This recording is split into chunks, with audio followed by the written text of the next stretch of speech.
There will now be an opportunity for prayer or silent meditation.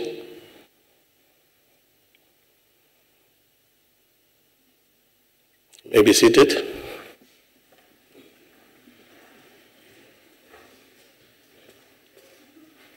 Thank you very much, honorable members. Does any member wish to make a motion of without notice? No. Any member wish to give a notice of a motion? Okay, you may come through. No. Do it from there. Your mic is on. Thank you, Honorable Chair. I hereby give notice that in the next sitting of the Council, I shall move that the Council knows that President Jacob Zuma has recently signed the Restitution of Land Right Amendment Act into law, which reopened the process for a further 5-year window period from 1st July 2014, allowing those who have missed the 1998 deadline to file their land restitution claims before June 2019. Notes that approximately 80,000 restitution claims were lodged by 1998 deadline, whereof 8,471 have not as yet been settled or resolved. Further notes that approximately 100 new land claims were received since the process was reopened 2 weeks ago, and it is estimated that about 400,000 valid claims can be launched by the deadline in 2019. Commends the ANC government on this initiative and being proactive in extending the deadline to allow the victims of apartheid. Is there a point of order? What is the point of order? This one was made yesterday. I can't hear that. Honorable Chairperson, a motion similar to this one was made yesterday. Is it the same as the same motion that was passed yesterday? Yes, on land, yes. Is it so?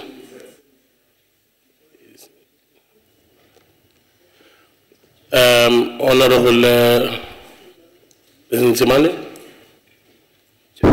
Chair, it's different because one was a notice of a motion and one was a motion without notice. Okay. So there's two different resolutions there. Okay. So yesterday's one was a motion without notice. So this one is a notice of a motion. Okay. Thank you. Just so? Okay.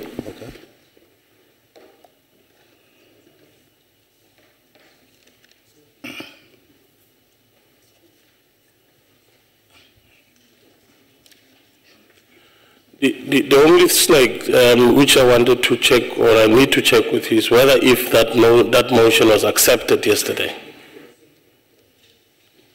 If then the motion was accepted by the House, therefore, it would not be proper for us to receive the same motion then, because it was accepted by the House.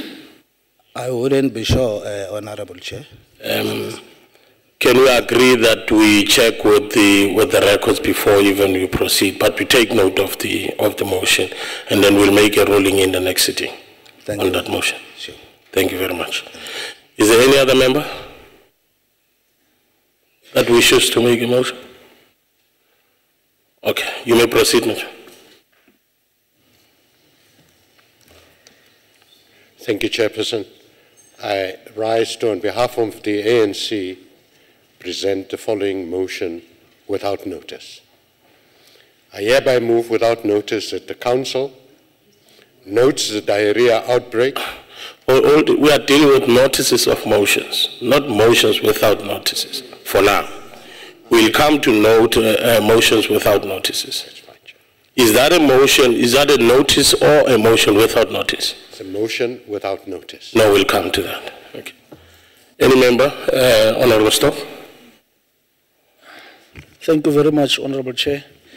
I hereby give notice that in the next sitting of the Council, I shall move that the Council notes the split tongue of the Democratic Alliance and the contradictory reactions in the DA to the announcement by the Premier Makura of Gauteng to appoint a panel to assess the impact of e-tolling in the province. I also note that the DA in Gauteng, one of the DA in Gauteng, an MPL by the name of Mr. Neil Campbell, welcomes the Premier's announcements, while the DA parliamentary leader, Honorable Maimane, in direct contradiction and conflict thereof, described it as a publicity stunt and claiming that the panel has no power to take action against e-tolling. Notes that these contradictory reactions and statements in and by the DA not only reveal the deep divides in the DA, but also demonstrate that the DA's lack of basic logic and understanding on certain matters, particularly inasmuch as the panel is not appointed to serve the agenda of the DA or to take any decisions, but solely for the purpose to assess the socio-economic impact of e-tolling in the province, and also to invite proposals and submissions in that regard and on solutions, and to advise the panel, to advise the provincial government thereon. Calls on the DA to stop playing cheap politics and rather to contribute constructively in taking South Africa forward and to become part of the solution instead of remaining obstructive and undermining democracy. I so move. Thank you very much, Honourable Member. Can I take it that that was the last notice of a motion? Okay, thank you. Then we'll proceed to the motions without notices. Does any member wish to give a motion without notice? Honourable Mata. Thanks, Chair. I hereby move without notice that the Council notes with grave concern the ongoing conflict between Israel and Palestine, and in particular the airstrikes by Israel on the Gaza Strip, which have killed hundreds of innocent Palestinian civilians and children over the past 2 weeks, with thousands being wounded, while humanitarian aid is urgently needed. Also notes that the Israeli-Palestinian conflict is not just an issue of military occupation, and that Palestinians are not struggling for a state, but like the struggle against apartheid in South Africa, Palestinians are struggling for their freedom, liberation, and equality. Also notes that just like the apartheid government in South Africa deprived the black majority in South Africa of freedom, liberty, and dignity, Israel has deprived millions of Palestinians of their liberty and property and perpetuated a system of gross racial discrimination and inequality. Further notes that when South Africa was liberated from apartheid, its icon and Nobel Prize recipient, former President Nelson Mandela said, and I quote, "We know too well that our freedom is incomplete without the freedom of the Palestinians," and calls on both Israel and Palestine to cease their military attacks on each other, and in particular calls on Israel to cease its occupation of Palestinian land, to end the Israeli apartheid system, and to implement the two-state solution as adopted by the United Nations. I so move. Thank you very much, Honourable Member. Is there any objection to the motion? If agreed to, then the motion shall be dealt with in terms of Section 65 of the Constitution. Honourable Makue. Thank you very much, Honourable Deputy Chair. I present a motion without notice, and I hereby move without notice that the Council notes the diarrhea outbreak recently in Hammanskraal in the city of Tshwane in Gauteng, and that a large number of people have been treated since at clinics and healthcare centres as a result. We note with relief that no fatalities have been reported to date, and that patients are reacting positively to treatment and are recovering well. We further note that the city of Tshwane has since conducted tests at all water sources, reservoirs, and water network pipelines following suspicion that the outbreak was caused by contaminated water. The city has also sent further water samples to an independent laboratory for verification. We note the results of these tests ruled out any contamination and indicated that the water quality meets the required standards, and is suspected that the outbreak could have been caused by a foodborne disease. Accordingly, we call on the city's water and health divisions to monitor the situation closely and to test the water quality on a regular basis, and also calls on communities to check their food and drink sources for possible contamination. I so move. Thank you very much, Honourable Member. Is there any objection to the motion? Therefore, as agreed to, if agreed to, the motion will therefore be agreed to in terms of Section 65 of the Constitution. Honourable Councillor Shopping. Thanks, Honorable Chair. I hereby move without notice that the Council notice with concern that since the start of the rhino poaching epidemic in 2008, South Africa, that is home to 74% of Africa's remaining rhino population, has lost almost 3,000 rhino, and the number increases daily as armed foreign nationals make cross-border raids into South Africa in pursuit of that most ridiculous of mythical medicines and other means, the rhino horn. Therefore welcomes the conviction and sentence to 16 years imprisonment for each of 2 Mozambican poachers in the Nelspruit Regional Court in Mpumalanga recently, and trust that it will serve as a deterrent to other potential poachers and make them think twice before crossing the fence to plunder our natural heritage.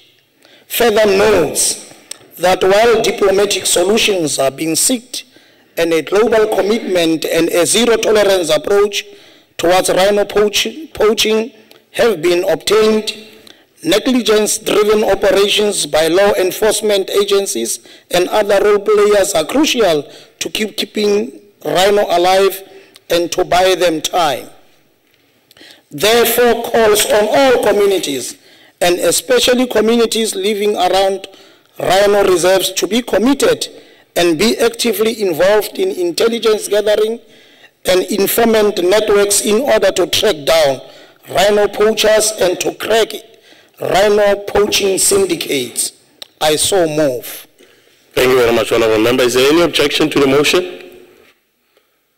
Therefore, the motion is agreed to in terms of Section 65 of the Constitution. Honourable Prince. Chairperson, I hereby move without notice that the Council notes that ESCOM launched a new program last year aimed at rooting out electricity theft by, amongst others, exposing and arresting criminals who sell electricity illegally, and that ESCOM has recovered more than 1.8 million in lost revenue during the pilot program in Limpopo.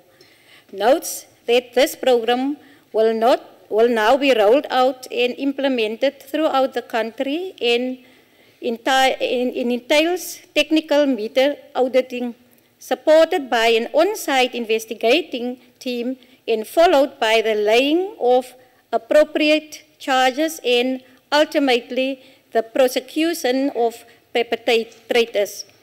Further notes that a large number of ghost vending incidents where ghost vendors sell electricity illegally, as well as other forms of electricity theft, such as illegal connections and meter tampering, were uncovered and fines amounting to 3.7 million has been issued.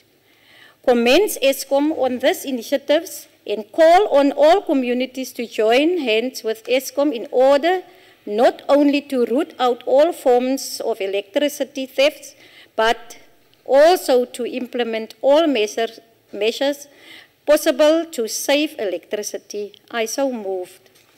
Thank you very much, Honourable Member. Is there any objection to the motion? Therefore, I'll take it that the motion is agreed to in terms of Section 65 of the Constitution. Honourable Kaula? I have here as the last one. Is there any other member? Okay. All right. Thank you, Honourable Deputy Chairperson. On behalf of Inkatha Freedom Party, I move without notice that Council notes with disappointment the absence of Bafana Bafana in the Soccer World Cup tournament that has just finished in Brazil. That Bafana Bafana's failure to qualify for this World Cup did not go down well with the millions of sport-loving patriotic citizens of South Africa.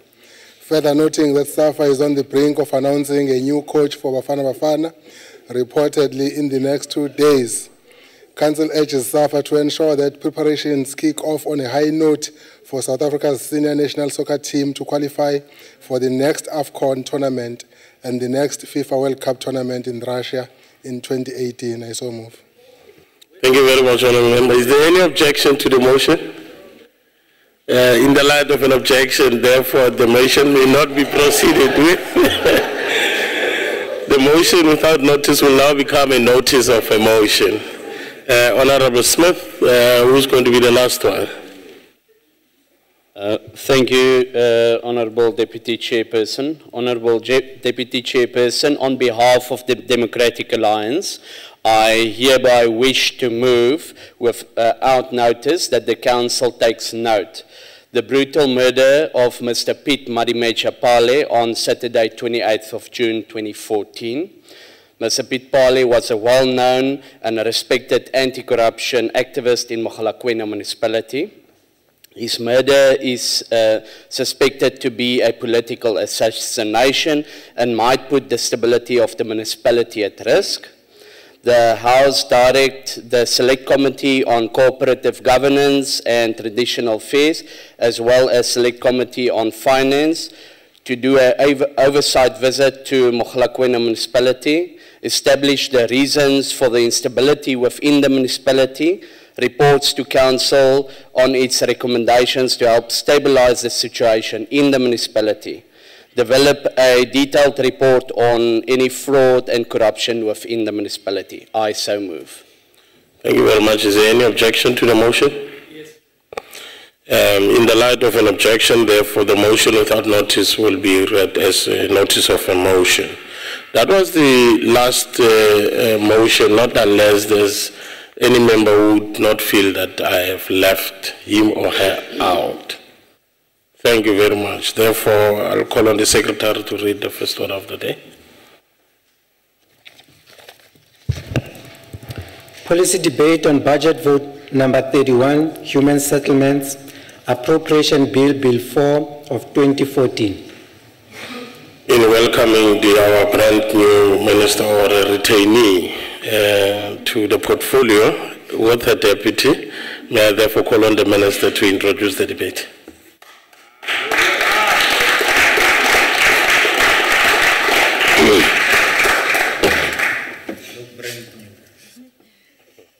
Thank you very much, Chairperson. It is always my pleasure that I find you in the chair whenever I'm in the NCOP.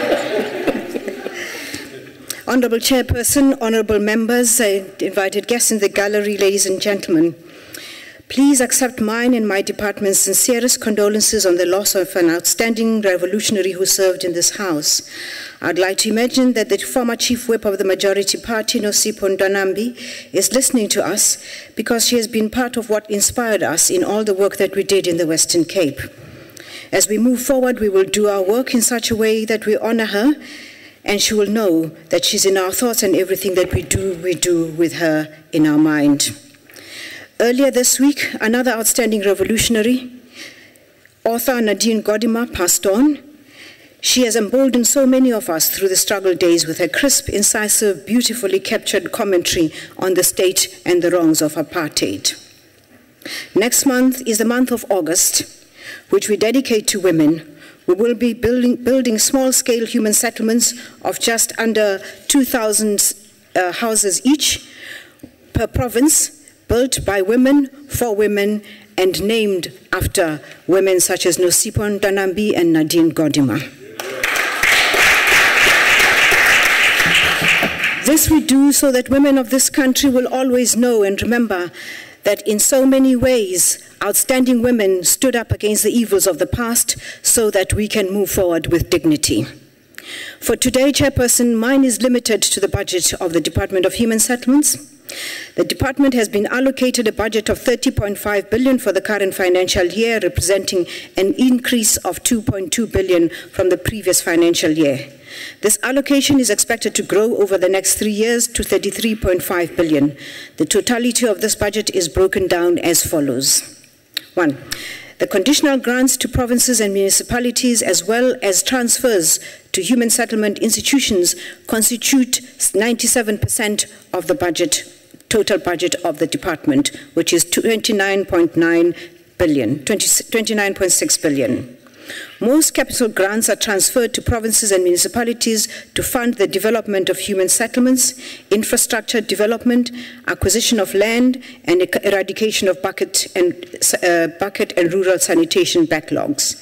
The direct grants amount to 27.7 billion rands, and these include as follows. 1.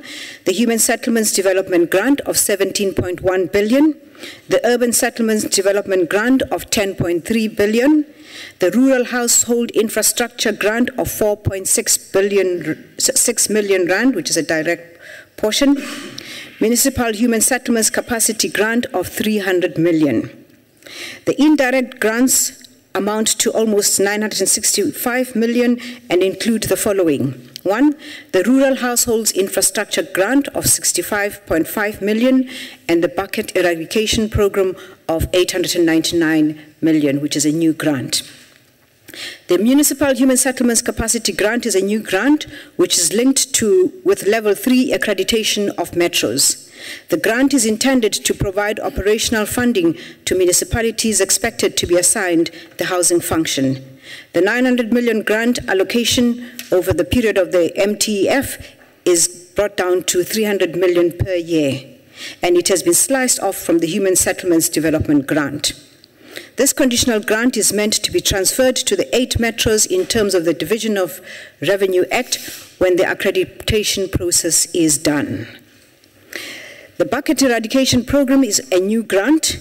The objective is to eradicate all bucket toilets across the country. This is an indirect grant for a period of 2 years to be implemented by the National Department of Human Settlements. The program is budgeted for 899 million for the current financial year and 975 million for the following year. Since my appointment as Minister of Human Settlements Chairperson, I've spent most of my time in meetings with housing entities, stakeholders, and senior officials of the department.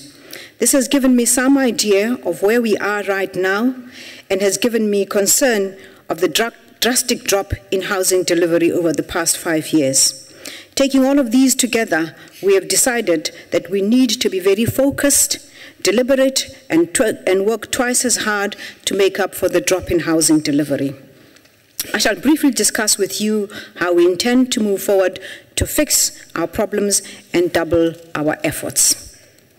Number 1, we will appoint an audit company to audit some of the entities where we feel their output and management of finances are a cause for concern.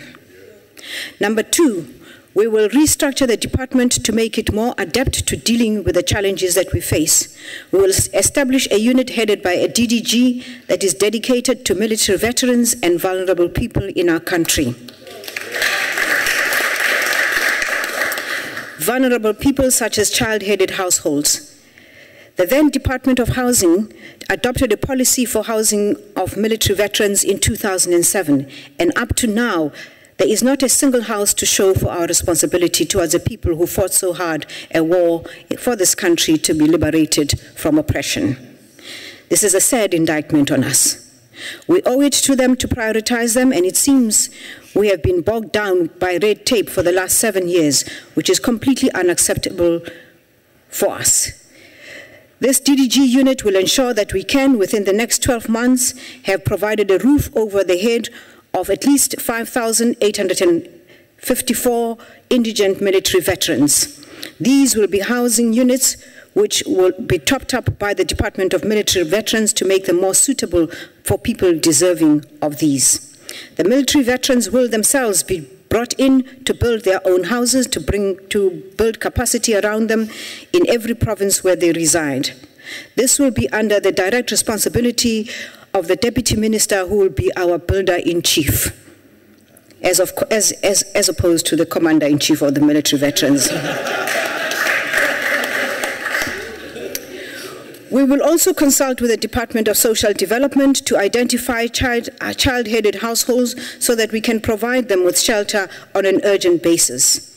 And also, as part of the concept of human settlements, we will identify those areas where women are extremely vulnerable and provide shelter for abused women, which can be used by social workers of the Social Development Department. Again, this will be under the direct responsibility of the Deputy Minister as a caregiver-in-chief.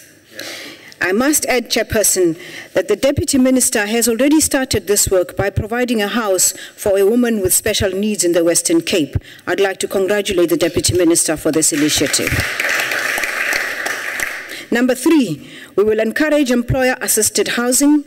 We believe employers, especially big employers, have a responsibility to ensure that their employees are housed in decent conditions. We have seen what happens when people are housed in conditions that are unacceptable in Marikana. We as a government will take the lead in this by establishing a government employee housing scheme. We hope that the mining companies will follow suit, and so too will many others, perhaps Checkers, Pick and Pay, etc.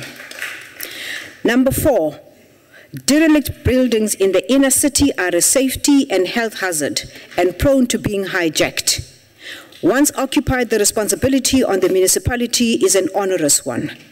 We will be taking in this matter for consideration and seeking legal advice on the possibility of expropriation where we find absentee landlords. These can then be turned into rental stock after they've been refurbished by the municipality or the province. In reviewing the prevention of illegal eviction of unlawful occupation land of 1998, we will consider options to confiscate property from absentee landlords if it is not looked after. Number 5, there's a great demand for affordable rental accommodation in inner cities and areas where there is economic development for low-income earners. Rental stock at reasonable rates, which we will call social housing, is the way we will find sustainability and provision for affordable housing for those people who do not earn enough for the market that exists already. Number 6, the subsidy quantum will be reviewed because MINMEC has found that it is unacceptably high. It is clear that the use of brick and mortar has become too expensive, and we would need to look into innovative ways of building better and cheaper houses, but ones that are decent and can stand the test of being adequate accommodation for our people. Number 7, as you are aware, Chairperson, on Monday we returned 402 families to the site they originally occupied in Lwandle. I established an inquiry, and we hope to learn from this what needs to be done about the vexing question of illegal occupants of land facing us on a daily basis. And I'm very glad that we have here today the MEC from Gauteng. I don't know if he is still married to his wife, because most of his time he spends running after evicted people.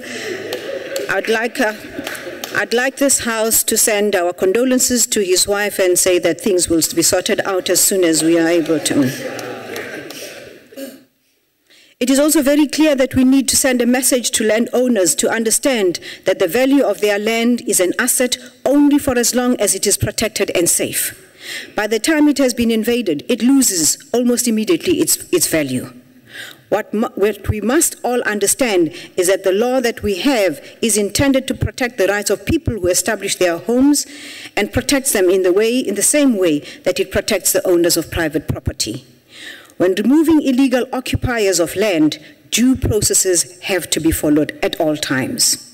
We remain very concerned about the issue of evictions, especially as it is happening all over the country and invariably happens outside the prescripts of the law. The Prevention of Illegal Evictions Act of 1998 was specifically crafted in response to the large-scale evictions, especially of farm workers, which was reminiscent of the apartheid forced removals, and was passed in recognition of the fact that many of those who occupy land were mostly affected by apartheid. Communities living in informal settlements, even on unlawfully occupied land, deserve and must be afforded the equal protection of the law, in the same way that private property is protected not only by the law but by the Constitution as well. The balance is worked out in due process. There is therefore a need to look at how we proceed, and we want to make sure that we can strengthen and give protection to the vulnerable in our society and have a really look at the 99 Act, which we call the PI Act. The experiences that we have witnessed and that we continue to see suggest that the requirements of the Act are not adequate enough to give effect to the individuals who are affected, and that the protection that is given in the Constitution does not filter down through to the law and the affected people. Accordingly, therefore, we will be reviewing the PI Act. We await the outcome of the inquiry I established to understand the circumstances of Luandle, to assist us to understand where we have gone wrong, how far we have gone wrong, and to learn from it, so that we are better equipped when we review the PI Act. We have to find a way of dealing with both the scourge of illegal invasions and the careless way in which evictions occur, as was the case in Luandle. Number 8, we want to encourage our social partners to join us in building social housing for affordable rental housing. Number 9, large land shortages is something that is a dire problem for us. As you know, we established the Housing Development Agency to buy land in bulk in well-located areas and bank it so that we are able to build on it and make sure that we are speedily providing opportunities for our people. Happily, yesterday I learned that the Minister of Public Works, Mr. Tulas Nesi, has acceded to our request and released some land for the purposes of building human settlements. I didn't believe this chairperson, but I did have a breathalyzer on him. He was very sober. Our sincerest gratitude to him. Number 10. The President has instructed us to form part of the revitalization of mining towns. These are, as you know, Matlosana, Emalahleni, Sikukuni, Lipalale, West Rand, and Majabeng. I'll be meeting with the Chamber of Mines next week to discuss the matter of how we proceed. We've already had the required experience, as in the past. In 2008, we assisted the mining house of Anglo Platinum to build houses for their employees. We hope to learn from this to ensure that we can put these practices into operation. Where these towns are, we look forward. This is very important, Chairperson. Where these towns are, we look forward to the involvement of members of the NCOP, because our experience in the past has been that the most difficult part in dealing with mining towns are stakeholder relations. We would like to count you as our partners so that we can educate the miners there that it is in their best interest that they form part of the scheme. We do this to make sure we can provide them with decent housing. And I hope that, Chairperson, when I see you nodding, you're nodding on behalf of everybody. That all of us will be in these mining towns to take equal ownership for making sure we provide decent housing. Thank you very much for that offer. The human settlements environment has evolved since 1994. We have moved from housing, where good work has been done in delivering houses we provide to our people. Human settlements takes this further. It requires that we take decisions about where we want to build factories, where we want to create economic opportunities. But first, we must consider and decide where our people should live. Our history of separation of people along race lines makes integration an imperative second to none. We've seen over the last month the events unfolding both in Blackheath and in Makaza, that this is an unacceptable situation.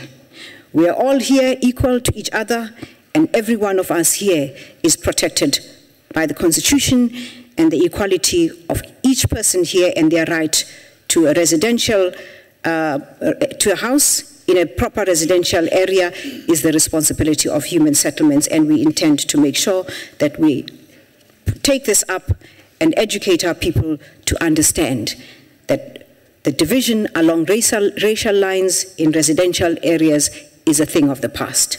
Future generations will live as one country, as one people, integrated in the spaces where they live in. The delivery of houses has dropped, as I say, in the past 5 years. Whatever the reason for the drop in housing delivery, it is very serious against the backdrop of increasing urbanization and the promises that all of us have made on the election trail. Our job, therefore, will be to unblock whatever pipes and rev up the engine on high voltage. We will deliver not only 1 million houses that we promised in the manifesto of the ruling party, but we have upped that. And therefore, we say to you now, we're committing ourselves to building, together with yourself, 1.5 million housing opportunities over the period of the next 5 years.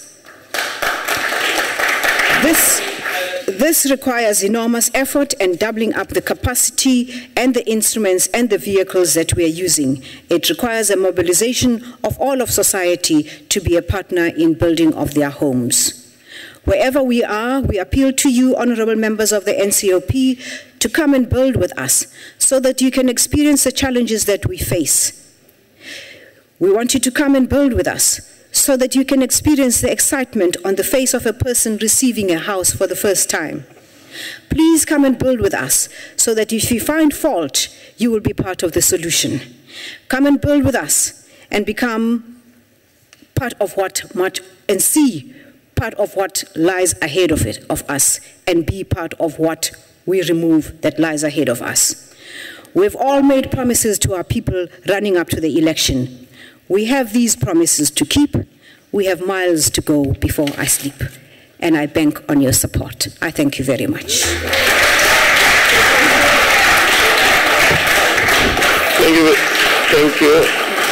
Thank you very much, Honorable Minister. May I therefore call on Honorable Dlamini to continue the debate.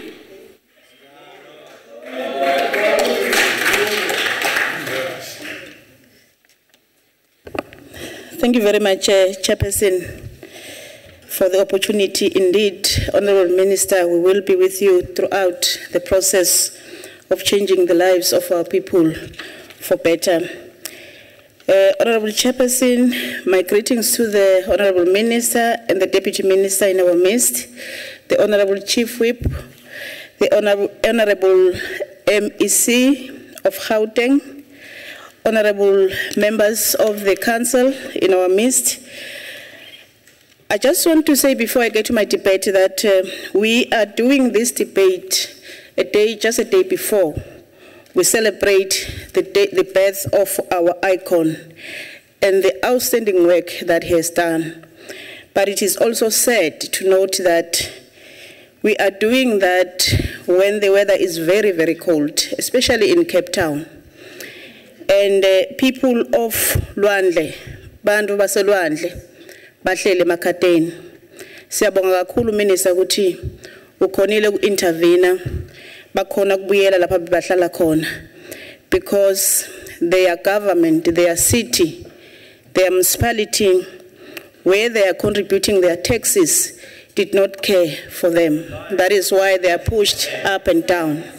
Honorable member, just stop. That one I heard. A member saying that a member is lying. That is unparliamentary, and may you please withdraw that statement. Yeah, I withdraw the statement that she lied. She's not telling the whole truth.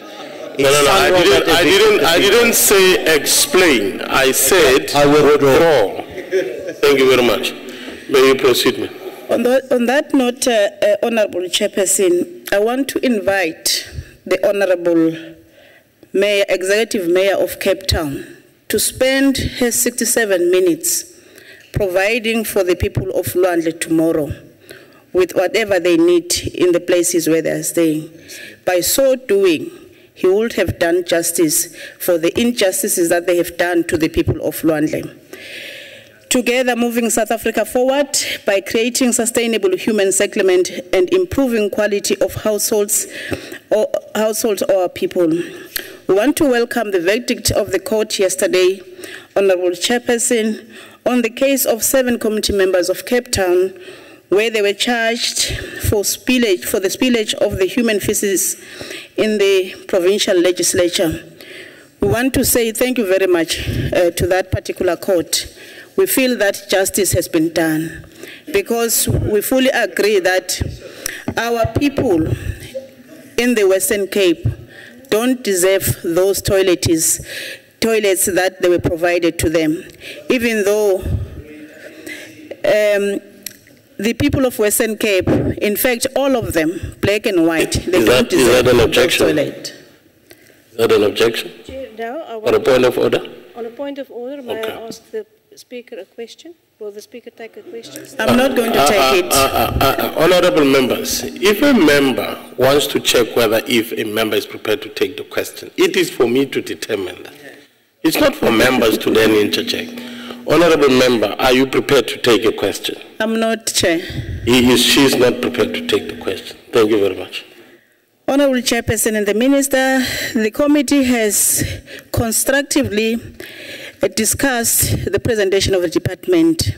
On the 15th of July 2014, it was satisfied that the proposed budget is in line with the national policy directives such as government priorities, the National Development Plan, which is in line with the manifesto of the ruling party, which has been given mandate just now in May by the people of this country, and also in line with the Freedom Charter of our people. We therefore, as a committee, are convinced that this plan and the budget will be able to change the lives of our people for better. And we do support it because we feel that, in fact, we were working on the 1 million houses, Honorable Minister, that if we build those houses, the 6 million houses, and using a consecutive figure of 6 people per family, it will change the lives of additional 6 million people in our country. We therefore support the budget as a committee and say we will be there in support to make sure that the plan is being implemented as presented. On land issues, following from what the Freedom Charter said, the Freedom Charter said the land shall be shared amongst those who work it. So said the Freedom Charter. The issue of land remains a prime agenda towards integrated human settlement, which is a challenge in our country today to make sure that there is transformation. Our urban areas make a vital contribution to the national economy, hosting factories, offices, and many work opportunities, and will always be attractive to the young people seeking a better life. It is really surprising that the census 2011 shows that 62% of our South Africans are now living in our cities and towns, and that the population of some municipalities has grown over 50% between 2001 and 2011. The challenge we face, Honorable Chairperson and the Minister, is a high, inefficient, segregated, and exclusionary divides between towns and townships, which imposes not only the economy and the fiscus, but also on our families and communities.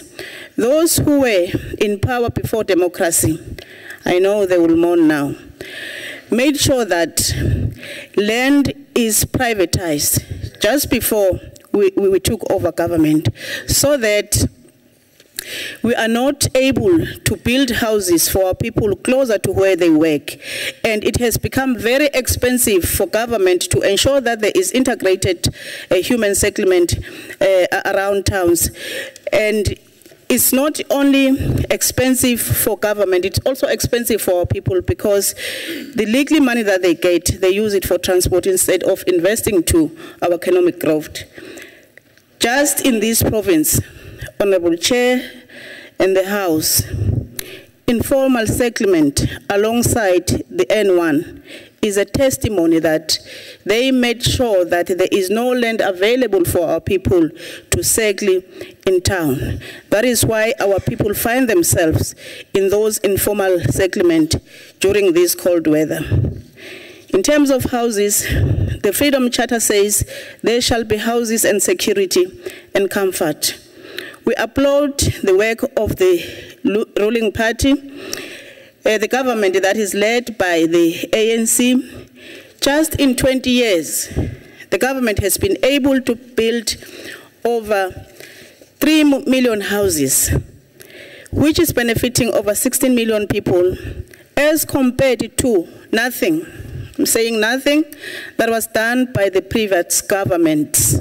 in 300 years. You hear people talking about 20 years as if government started in 20 years. Government has been there before. They did not do anything. Instead, they are only criticizing what the government is doing. Honorable Minister, the committee is asking your department to support provinces, especially municipalities, on the acquisition of land for the integrated human settlement to take place.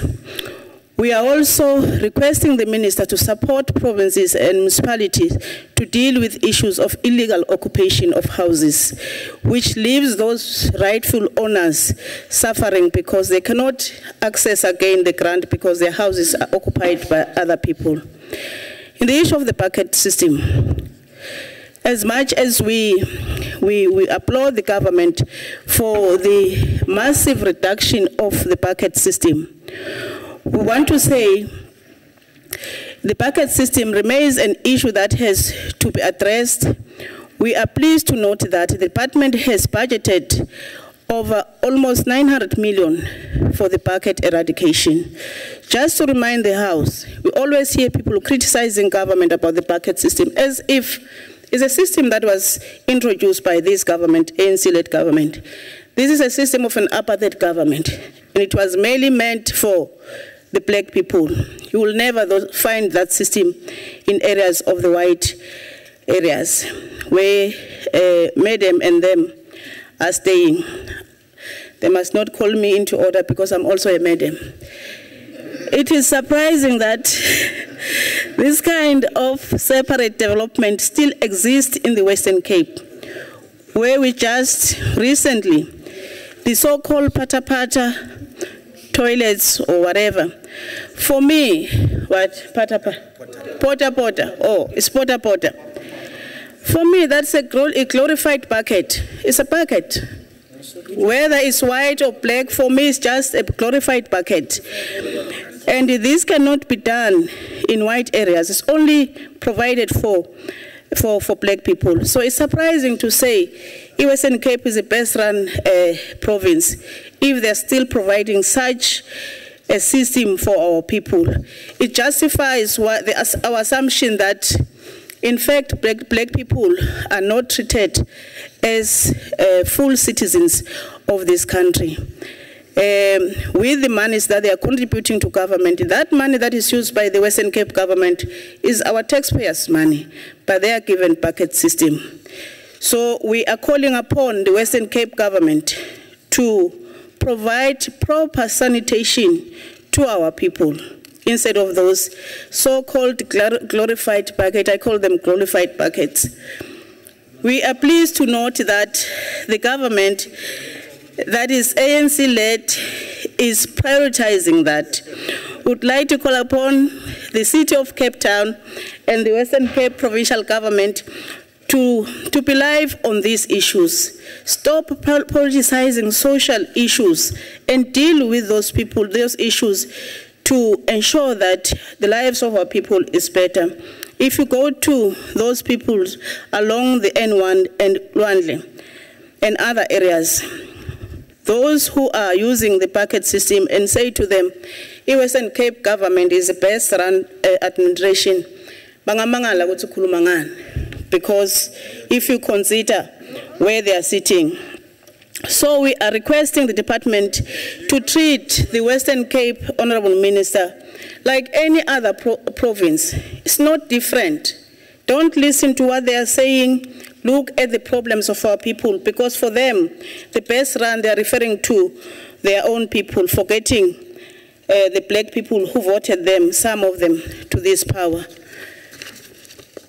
It is for these reasons, among others, that in partnership with the Department of Higher Education and Training,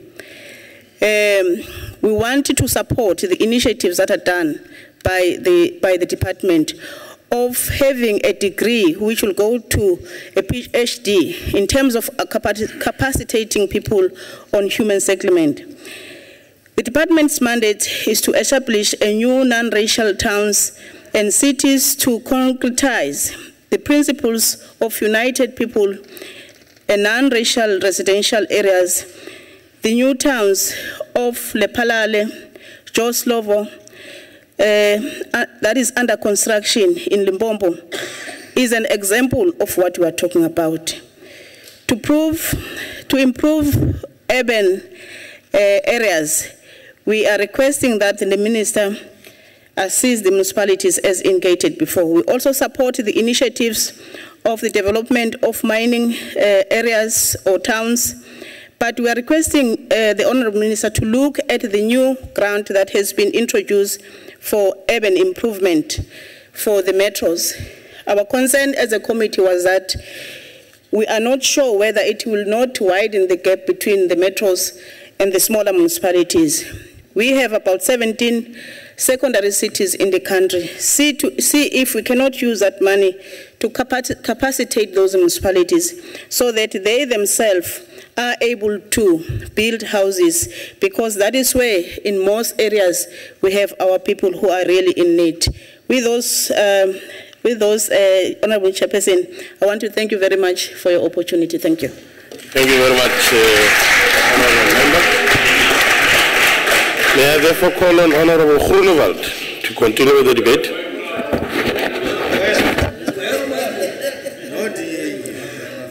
Thank you, Honourable Chairperson, Honourable Minister, Honourable members of the NCOP and guests. Honourable Minister, you make the right sounds this afternoon, and if you're honest with what you've said, I believe there's a big future for South Africa in human settlement. Thank you for that.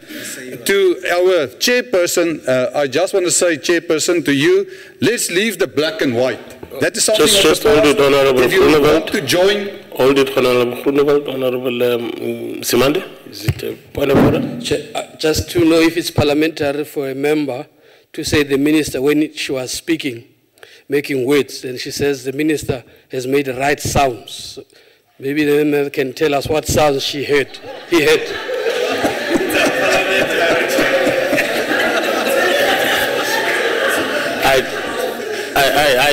I didn't hear that. With the greatest of respect, I mean, I didn't hear that, and I don't know what it means. Can you therefore give me an opportunity to listen to her answer, and to look at the context in which it was raised, and then make a ruling on that?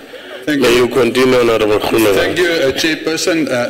To the Select Committee Chairperson, I want to say, if you want to see progress, then you can come and join the DA, and you'll see what we mean by that. All local South African citizens want to share in the prosperity of the country and want to stay in a proper house provided with the basic and necessary service infrastructure.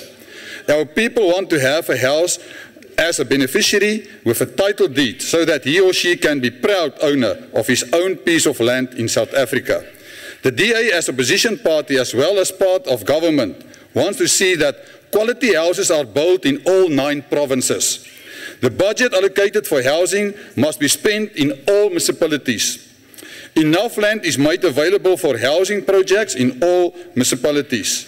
The necessary infrastructure is in place before starting with the housing projects.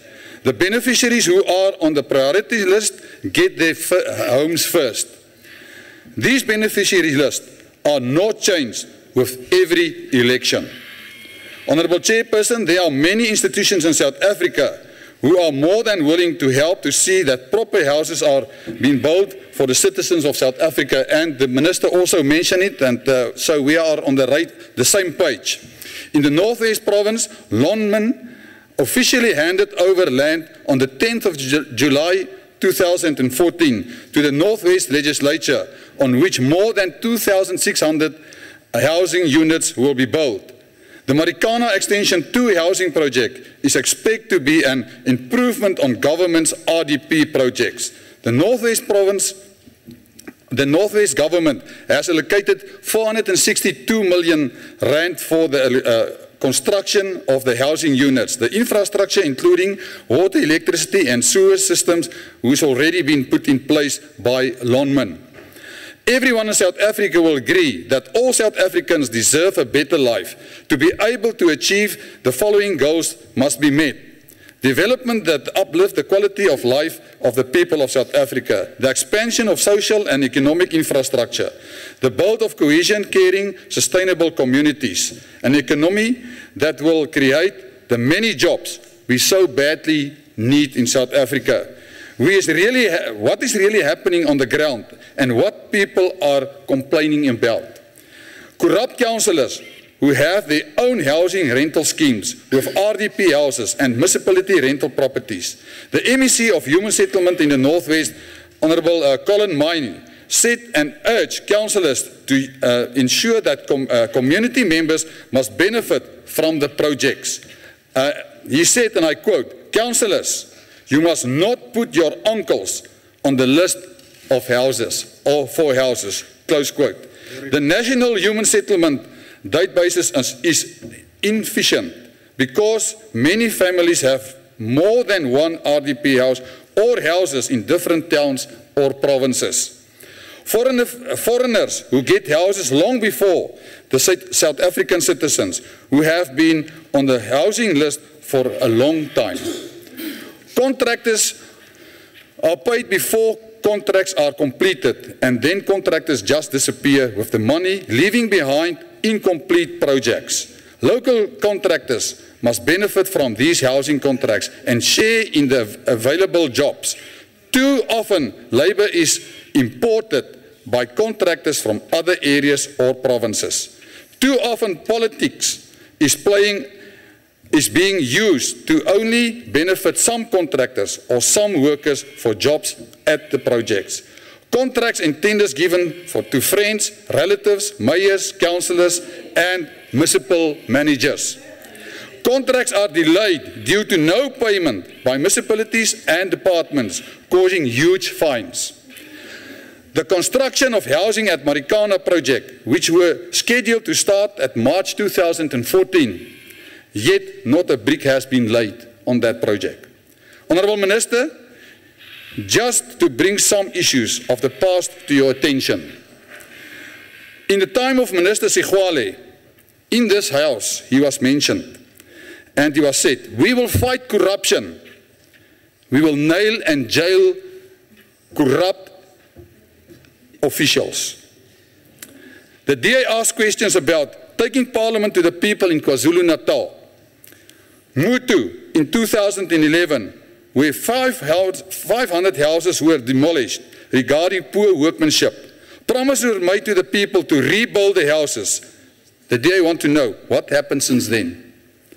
Ward 33 in Marikana, the President of South Africa in 2012 made promises to the mining people after the tragedy took place for better living conditions.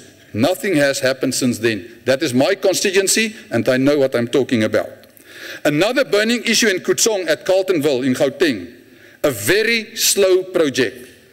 All of but about 16,000 houses must be built in that area, and it is for many years already on, and they are far from completion. Rustenburg in the Northwest Province is a big headache. At Ward 1, Meriteng, 500 houses were supposed to be built as far as 2011. Not a single house is being built. Honourable Chairperson, it is about time that different provinces share their successful strategies with each other. In the Western Cape on the 2nd of July 2013, you must listen, you must share it, and then we must build on it. But some of you don't care about such things. Don't interrupt me. You see, Honourable Groenewald, you see, the minute you don't address me, you'll feel interrupted. Okay, Chairperson, thank you. Protect me, Chairperson. In the Western Cape, on the 2nd of July 2013, the first 14 beneficiaries of Phase 1 in the Struisbaai community became proud owners of their new houses on time with their own title deeds.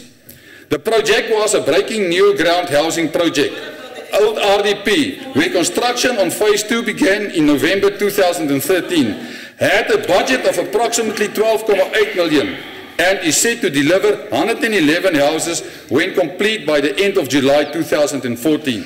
Again, each beneficiary will be handed the title deeds of the property upon occupation. At Ariston, the housing project is a good flagship project, unblocked, because this project is on a heritage site. Specific standards were set for construction in the record of decision, the ROD. These houses have now been built according to the South African Heritage Resource Agency prescription and look like the old fisherman cottages. The provincial department has a strategic focus to provide a range of housing opportunities and deliver on 16 different programs. The Cape Agulhas municipality is responsible to register beneficiaries on their housing list and ensuring complete transparency in housing allocation.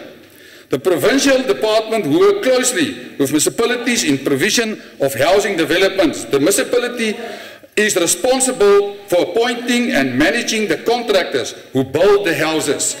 The provincial department maintains an oversight role of the projects. The department also pays an amount to the NHBRC, National House Builders Registration Council, to ensure that the quality of houses are guaranteed.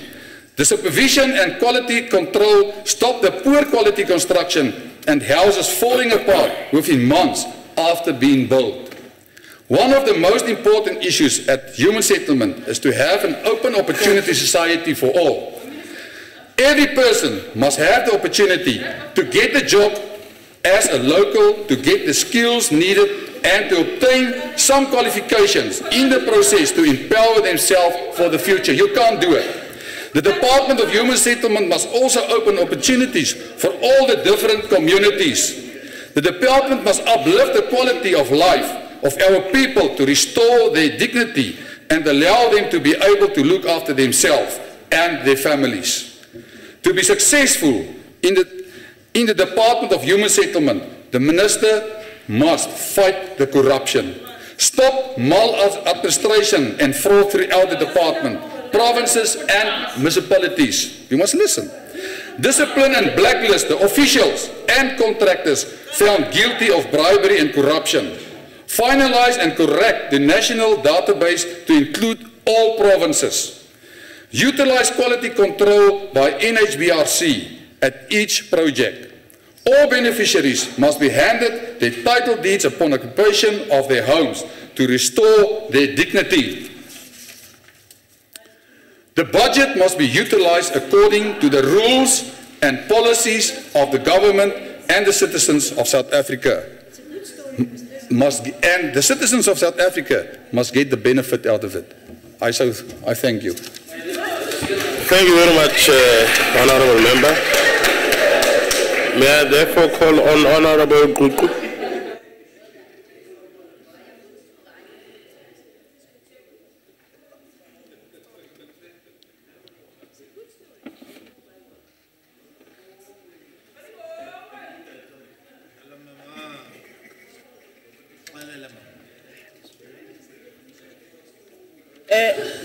Honorable Minister of Human Settlement and your Deputy Minister, Honorable Chairperson of the National Council of Provinces, Honorable Chief Whip, Honorable Permanent Delegates, distinguished guests, members of the media, ladies and gentlemen. Each year on the 18th July, South Africans celebrate Tata Madiba's birthday. This is a day whereby all citizens dedicate their 67 minutes doing good for the communities. The ANC-led government invites all citizens of this country to come together and honor Tata Madiba Udalbunga.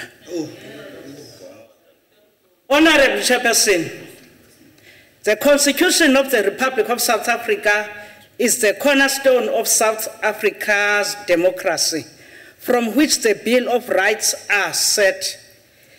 The Bill of Rights stipulates that everyone has the right to freedom of expression. Thus, different opinions from different quarters of our society are embraced at all times.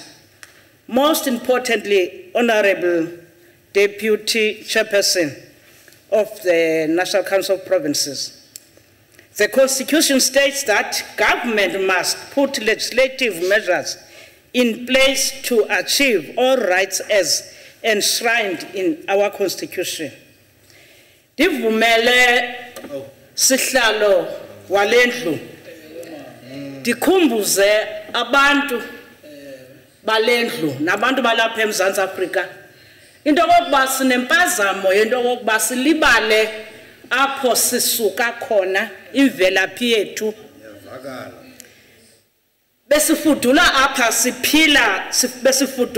siphila njani kweli lizwe ukuhluthwa komhlaba liqaqobana labantu okanye ligcuntswana labantu besibeka kwiikona ezahlukahlukeneyo ukuze sizibone singabahambi kweli lizwe lokhokho bethu siphile kwilizwe apho kufuneka siulwelwe umhlaba ukuze kuphuculwe imeko zokuhlala namhlanje abantu belilizwe kwinkalo kulamaphondo olithoba bamebume bekhangela indawo apho bazawuthi bafumane okanye urhulumente okhokhelwe yi-African National Congress afumane indawo azawuthi abakhele izindlu ukuze bazibone bephila impilo engcono. Loo nto ke yenziwe ngabantu ayehlanga zulwini ngabantu ebebekhona apha ebebekwikona ethile abazibone befike sonwabile siziphile silima kulomhlaba sisenza nantoni nesithandayo sithatha izintombi zethu basidudula bosibeka kwezakona namhlanje sekela sihlalo walendlu kufuneka sigobe iminqwazi sikhangela amacebo namaqhinga okuzama uqinisekisa into kokuba umhlaba ebesifudula siqhamla ubuyela kuthi ukuze sikwazi ukusa inkonzo ebantwini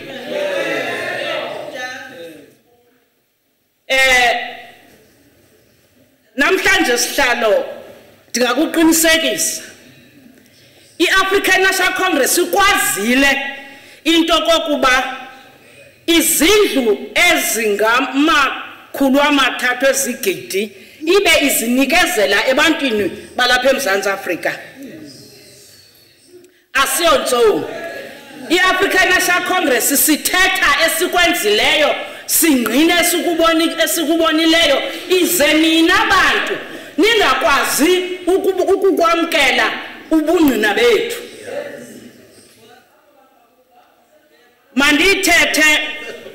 mandize nomzekelo ophilayo. According to the Eastern Cape Provincial Legislature Handover Report 2013 to 2014, the achievements of the Eastern Cape Department of Human Settlements are as follows. The department has obtained an unqualified audit opinion in 2012-2013.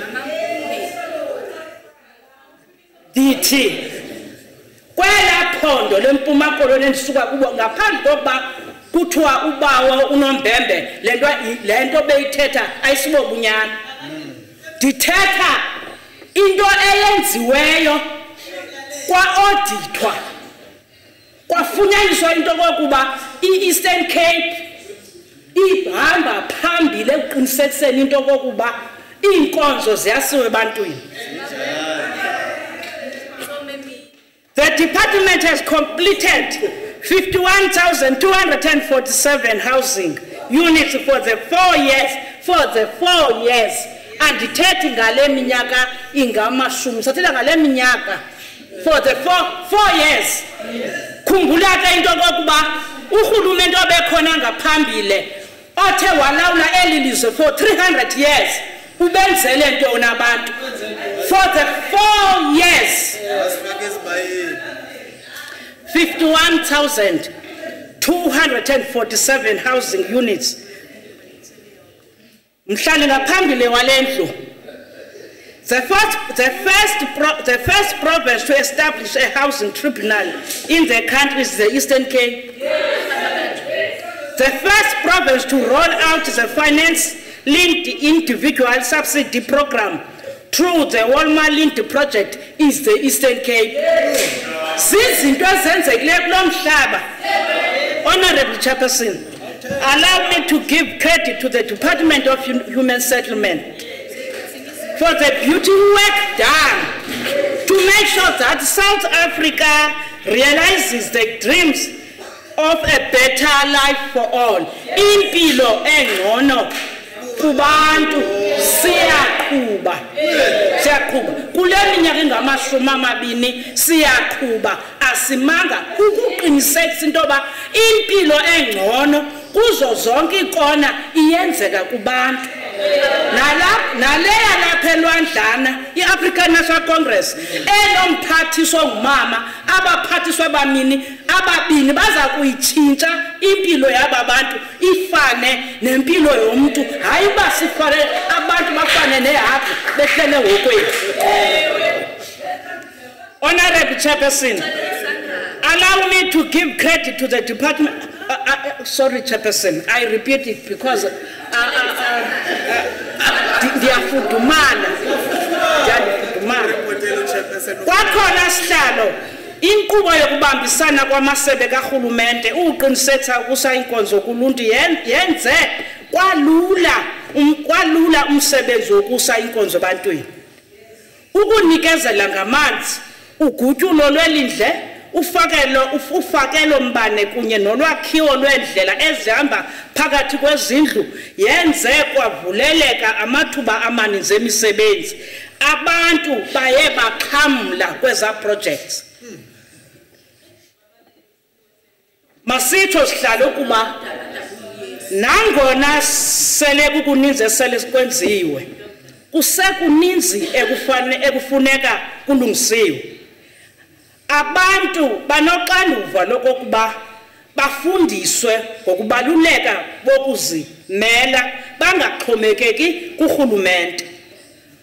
Uzaphawula ukuba nangona urhulumente ezama ukuphelisa i-informal settlements akhele abantu izindlu, ezi zindlu bazithengisa ukuze bafumane imali baphindele kwakweza informal settlements bebekhutshwa kuzo. Iboniseke lonto into kokuba i-Department of Human Settlement inoxanduva lokokuba apho kuthe kwenziwa khona izindlu zanikezelwe ebantwini yona ihambe yomonitarisha ukuze umuntu othe wathatha indlu wayithengisa okanye warentisa kuyo kwaba bantu bangaphandle kubonwe icebo ngaye abonele iqhinga. Ngalo mazwi, the African National Congress support the budget vote.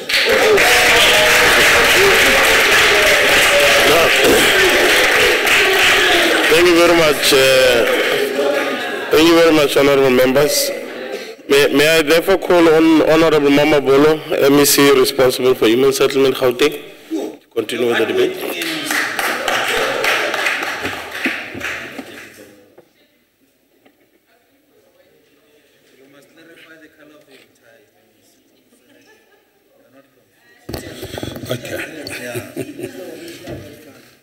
Honorable Deputy Chair, Minister and Deputy Minister, honorable members, Honorable Chairperson of the Select Committee, ladies and gentlemen, let me take this opportunity to join all the speakers who have reminded us that we are holding this budget debate on the eve of celebrating the life of one of the most world-renowned icons, Comrade Nelson Mandela, the first head of state of the democratic South Africa.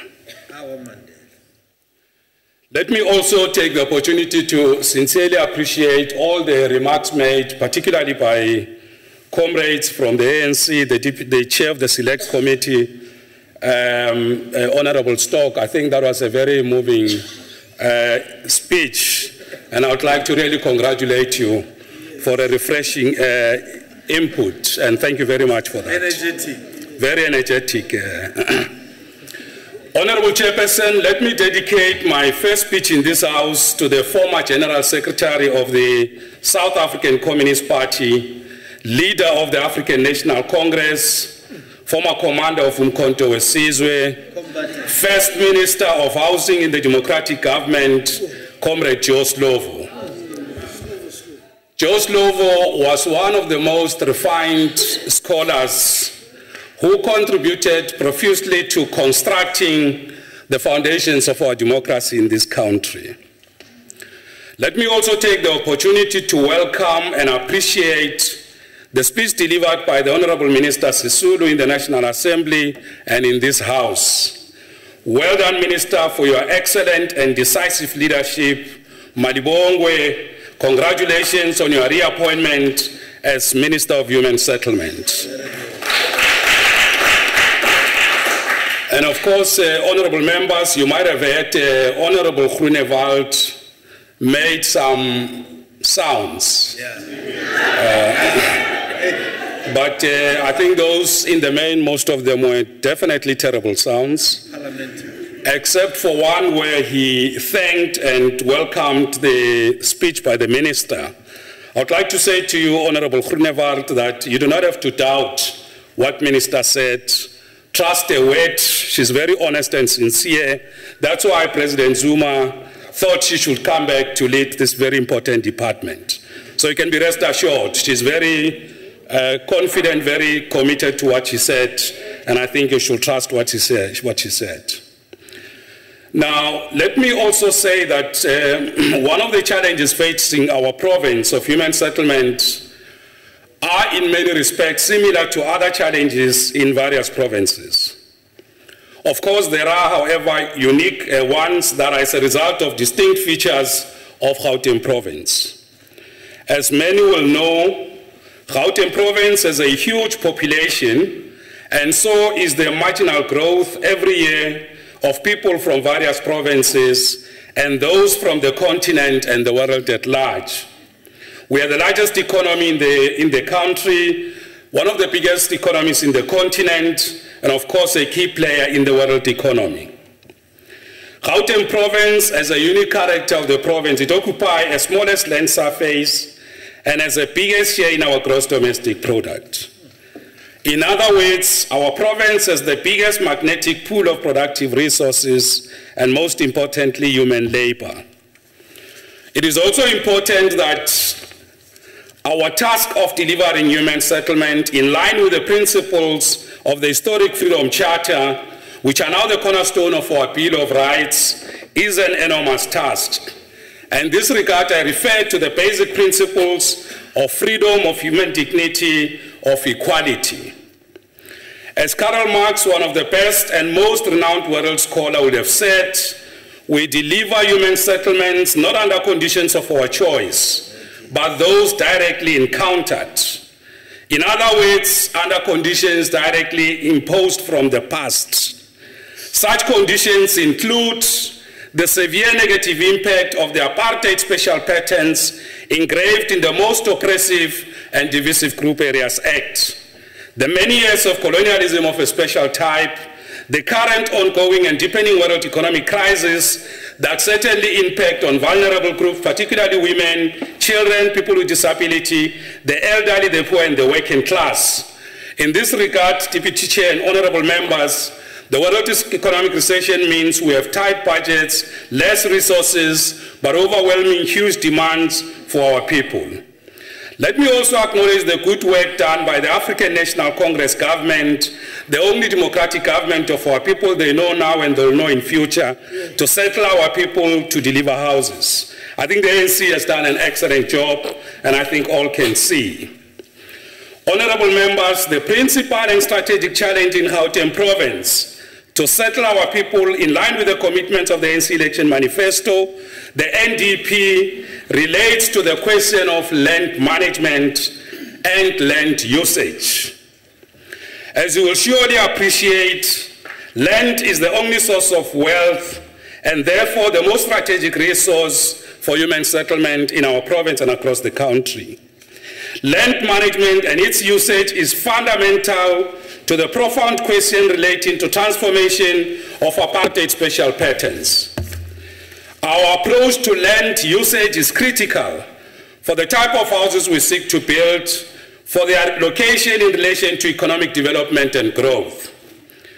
We need to change and transform the architectural design and landscape of our province to ensure that our cities, our townships, our rural areas in the province reflect the principles of non-racialism, integrated communities, class and gender demographics.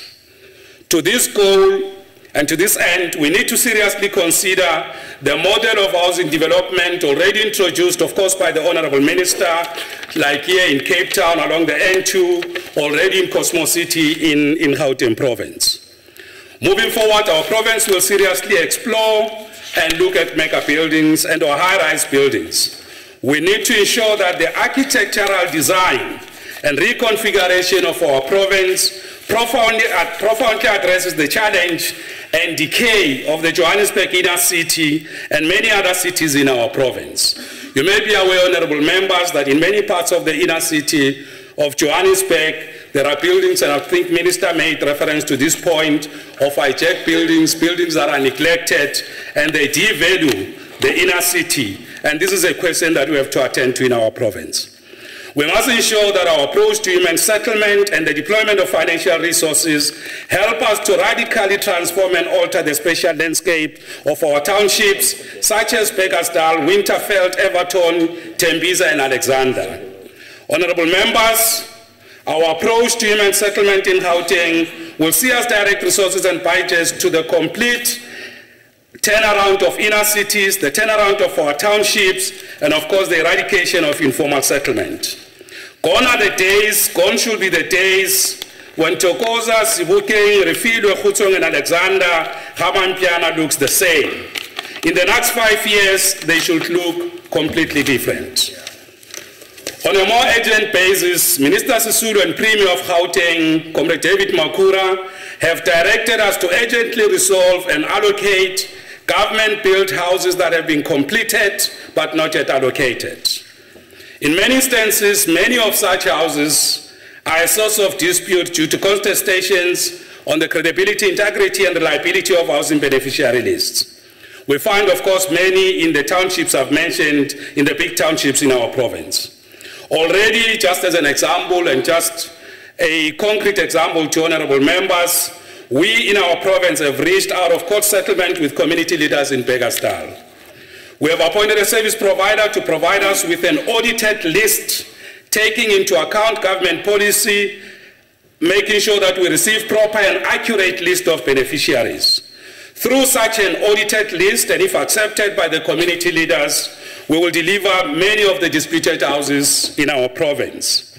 And again, if this model we are trying proves to be best practice, if it gives us good results, we will follow it in other areas across the province. I'm therefore saying that I'm quite confident that very soon, Honorable Minister, we will make progress to allocate houses that have not yet been allocated in the province. It is in this context that we welcome and appreciate Minister's policy intervention to introduce best technology working with CETA. This will ensure that we have credible, reputable housing waiting lists that will establish the trust communities have already lost in the waiting lists. It is also in this context that the Premier of Gauteng Province, during his State of the Province address, announced that we should seriously consider exploring and put to test the use of biometrics to deliver houses. We should ensure that the housing beneficiary lists are trusted and accurate beyond dispute. We should make sure that we end the cycle of people waiting permanently for housing, of houses being sold and rented to non-deserving people, of corrupting the housing list and manipulating it. With respect to management in the Department of Human Settlement in Gauteng, I must say we have one of the biggest challenges as poor management of contractors and service providers. We have, honorable members in Gauteng, lots of contractors that are involved in the delivery of housing. And the department does have a serious challenge of making sure that many of these contractors perform in delivering quality houses in time, and of course at an accurate cost. And I'm saying this challenge, we'll have to attend to it. It's a very big problem. Unless we address this issue, we continue to face a problem of resources being wasted. And I think with the challenge of less resources, we need to attend to this question. Another matter that's very important to us is that as the first step to transform the Department of Human Settlement in Gauteng, we're addressing the challenge where there are many people in acting positions, particularly in senior management. As the first step towards addressing that task, I'm very much pleased that in the few months that we have been appointed, we've already completed the process of appointing an HOD for human settlement, and we will in the course of next week announce this strategic position, which will then assist us to fill many of the vacant posts. We've already advertised the position of the CFO, and we will fill it very soon. I'm quite confident, Chair, that we are on track to build a new department, new cities, new townships, eradicate informal settlements. And I would like to say to the House that I think it's important to favorably consider and look at the Minister's budget speech. I think it constitutes a breath of fresh air, and to that extent, I think we should welcome it. Thank you very much. Thank you very much, Honorable MEC. May I therefore call on the Deputy Minister, Kota, to continue with the debate.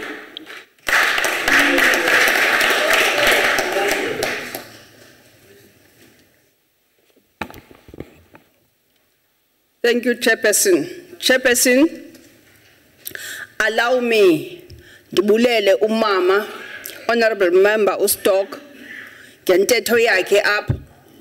Ndifuna ukuthi ma kunyeni ukuthi amaqobokazana ngalale ndleleni kunyembelekile. Before Honorable Deputy Minister, before the records may send a wrong message, now Stock Hlelela, low Honorable from the Eastern Cape. Before we are accused of getting a marriage without knowledge. Especially because akunodo wrong. Bulela kakhulu kabane ngoba kuyacaca into ba uyawubona umsebenzi wenza ANC led government. Bonisa into ba sinje thina. Working together we can do more. Chairperson, Minister Lindwe Sisulu, we are excited about your return to human settlements. All MCs present, Chairperson of the Human Settlement Select Committee, Mama Udlamini, honorable members of NCOP, honored guests, agree to all this afternoon. May I also extend a word of welcome to the Director General Tabane Zulu and his Human Settlements team. Tomorrow, myself and the Minister will be marking the 67 minutes of our icon, the former President Nelson Mandela, by cleaning at Cosmos City in Gauteng. As we mark 20 years of freedom, we do so by responding positively to the historic document of our people, the Freedom Charter, which states that there shall be houses, security, and comfort, and the manifesto of the ruling party. In line with this, the department is expected to do the following: provide 1.5 million houses in the next 5 years, accelerate the provision of basic services and infrastructure in all existing informal settlements, mobilize the supply of affordable housing to teachers, nurses, police officers, etc., eliminate the title deed backlog. We are proud of our track record as gear ourselves to redouble our efforts in the delivery of housing in the next 5 years. Chairperson, the Department of Human Settlement does have a good story to tell. In the past 20 years, we've built over 3.7 million houses, benefiting over 12 million people. More than 400,000 households in well-accredited informal settlements have been provided with access to basic services and secured tenure in the past 5 years alone. During the 8 years of the department, we focused on the provision of housing to the people to the lower end of the market, those earning between 0 and 3,500 rand per month. This category qualifies for full government subsidy. The municipalities and provinces are urged to prioritize allocation of houses to the most vulnerable sectors, namely the elderly, the people with disabilities, and child-headed households. Over the years, our policies have evolved. Now we facilitate provision of rental accommodation through social housing institutions and the finance-linked individual subsidy program managed by NHFC. The transfer of the Estate Agency Board from the Department of Trade and Industry means that human settlement now is regulating the entire housing market. As government, we intensified upgrading of informal settlement. We have achieved this through NASP, the Informal Settlement Upgrading Program. But what we are asking provinces to do is to involve communities when they do informal settlement upgrading, because it should be used to empower communities. Chairperson, I welcome the report of Human Rights Commission that says that the City of Cape Town is in violation of human rights by providing communities with chemical toilets. We will continue to reactivate communities to support the people's housing process. These programs need to be supported because it covers ordinary people building housing for each other. Minister was speaking to one of the PHP people who have raised the issue of frustration around the PHP who are dealing with these matters. We encourage provinces to please empower the youth contractors in the building of houses and the women. We are excited because the minister has instructed National Housing Finance Corporation to make sure that they ensure the building of housing by women contractors. In marking the Women's Month, 1,956 houses must be built by women contractors in each province. It's a milestone. We understand, Minister, that there will be resistance in these areas, but we'll ensure that the women are empowered in the process. I will do disservice to this House if I'm not responding to Mr. Groenewald. You are really doing grandstanding here, focusing. Your party doesn't focus on governance issues. Just go to Morrisburg, a municipality in Swartland. See the issue of our people. They've been living in houses that are cracking. And look at Hout Bay, look at Philippi, houses that burn down through fires. We have instruments that can do rectification. We can do rectification with emergency housing. We have rectification program. We have 4 million that we give to this province so that they deal with these issues. None of these things are done. And you come here and grandstand as the best province, and yet our people are suffering on a daily basis. Stop grandstanding, govern the province, and empower our people. I thank you. Thank you very much, Honorable Deputy Minister. May I then call on may I just bring this to the attention of the House? What you have before you as a speaker's list might be slightly different from what I have here. So please, if as I call members, just be ready. If you're on the speaker's list, ensure that you are in the House, because I can call you at any time. So may I call on Honorable Kaula? No. Matthijs? Yeah, EFF.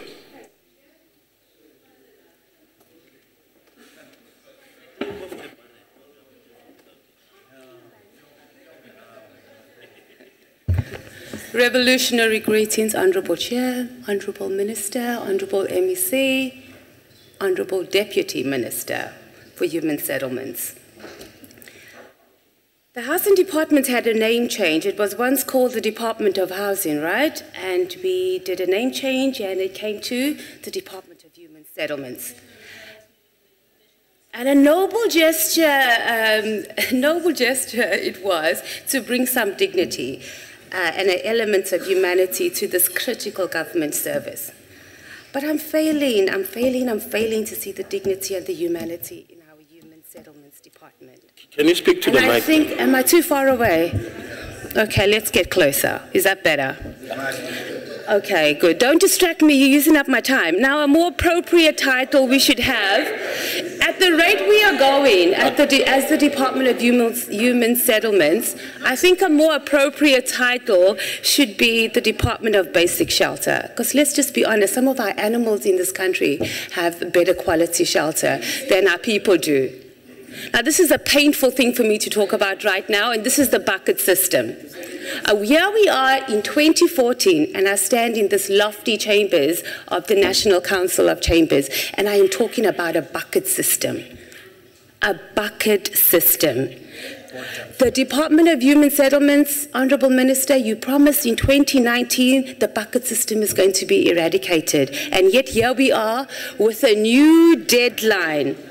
And I'm failing to see the horror in us honourable members that we are once again delaying restoring the dignity of our people with the bucket system. So now we've extended the deadline again. And we should hang our heads in shame, absolute shame, that we have extended this deadline again. Yet, we can deliver e-toll gantries. We can deliver world-class stadiums. And let's not forget the infamous Nkandla Resort in less than 5 years. But 20 years, here we are, and we still have our people using a bucket system. We should be ashamed. It should be shameful.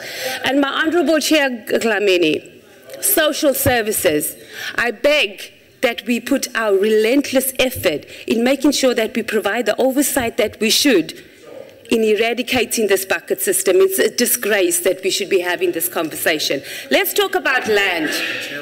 We cannot provide human settlements without land. And now we're having discussions on where we're going to get land from. I walk all over and drive all over this country and there's land. I don't understand why we must buy back stolen land. The Housing Development Agency has failed to identify land, and then the land that it does identify is located significant distances from where our people live. We want land identified close to the hubs of economic activity, and our people must be allocated homes based on how close they are to their workplaces. And then let's get all our middle-class South Africans, the minority, up in arms here. You see, we have an oversupply of golf courses in neighborhoods. And we have our people that work there that have to travel and wake up at 3 o'clock in the morning to come and service us in our areas. Those golf courses, they have infrastructure. We must go and nationalize and build decent housing for our people so they do not get up at 3 o'clock in the morning to come and service our areas. And then there's game reserves. We have game reserves that are springing up faster than we can provide toilets. Honourable Minister Sisulu, is this a good story to Honourable members, order, honourable members. Can you allow the member to speak? The plan is not radical and it's not aggressive in dealing with the issue of the backlog of housing. The so-called RDP houses are substandard quality because we know the story. Contracts are given to incompetent, politically connected contractors. The human settlement, and you know this, we don't even have to debate this, the human settlement development grant has not provided positive changes to the lives of our people. It's just a corruption vehicle, and we know for politicians and officials. Municipalities, and this is another thing, municipalities are given a mandate to build houses. Has this department not worked out that the municipality is not fulfilling its mandate? And yet here we are, increasing their grants again. Same thing, same old story. EFF, let's talk about the economic freedom fighters and what we're going to do. Yeah, we will. We will not only provide proper housing and sanitation, but we will clearly identify and define what proper housing and sanitation is. We will establish a state housing construction company that will improve the quality of housing and the quantity of the housing that we build. Finance must be regulated. Mortgages, 20 years is way too long to be paying off the house. The integrated human settlements should, and in a real sense, in all the settlements, It must be led by the state, where we guaranteed bulk services such as water, electricity, and sewage, and house repossession for your primary residence. It must be illegal. The economic freedom fighters can't support this vote. It is not supporting our people. I thank you, Chair. No, thank you very much, Honourable Member. May I therefore call on Honourable Kaula?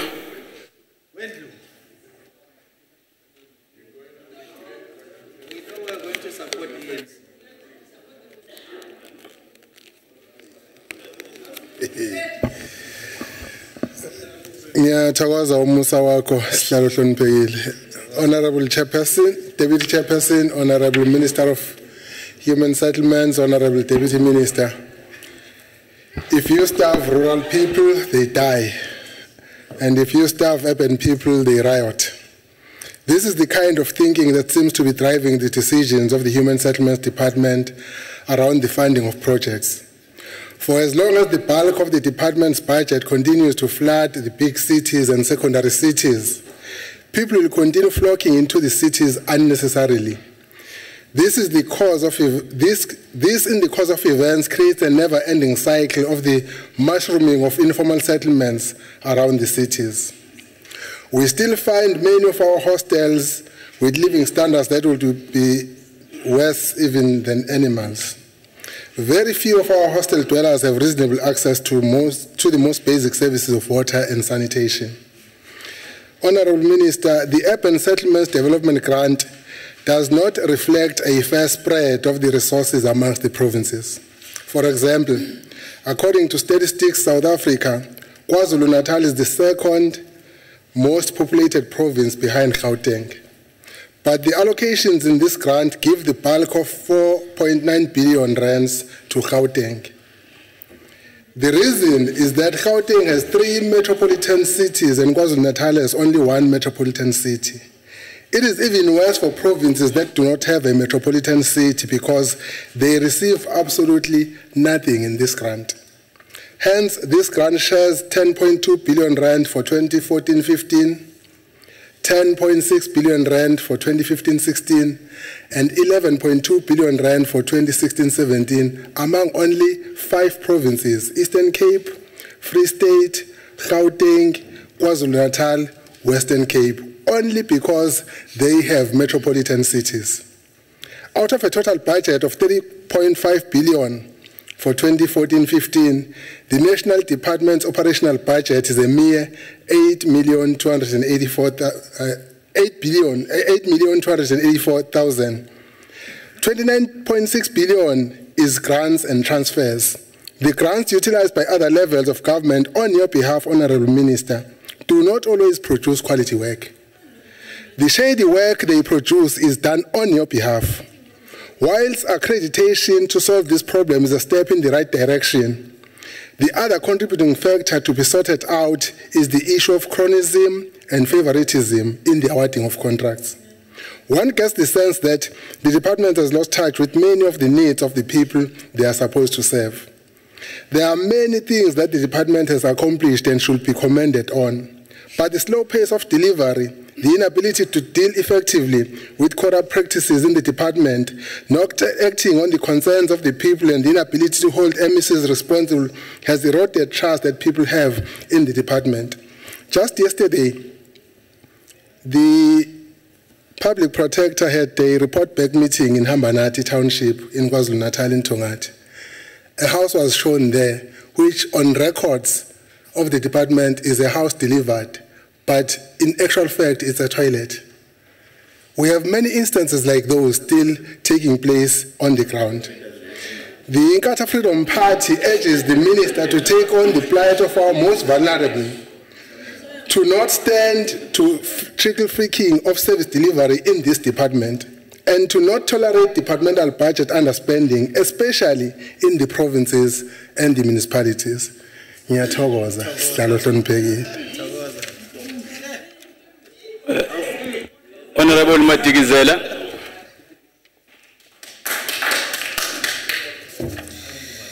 Thank you very much, Acting Chair. To the National Minister, the Deputy Minister, the Honorable Chair of the Select Committee, honorable members, ladies and gentlemen. Let me also congratulate the National Minister on her budget speech, both in the National Assembly and in this House. I think the Minister has identified all the challenges, and I think that gives, hope that some of the challenges that have been identified will indeed be addressed. Let me also talk briefly to some of the issues that were raised by Honorable Member Dlamini.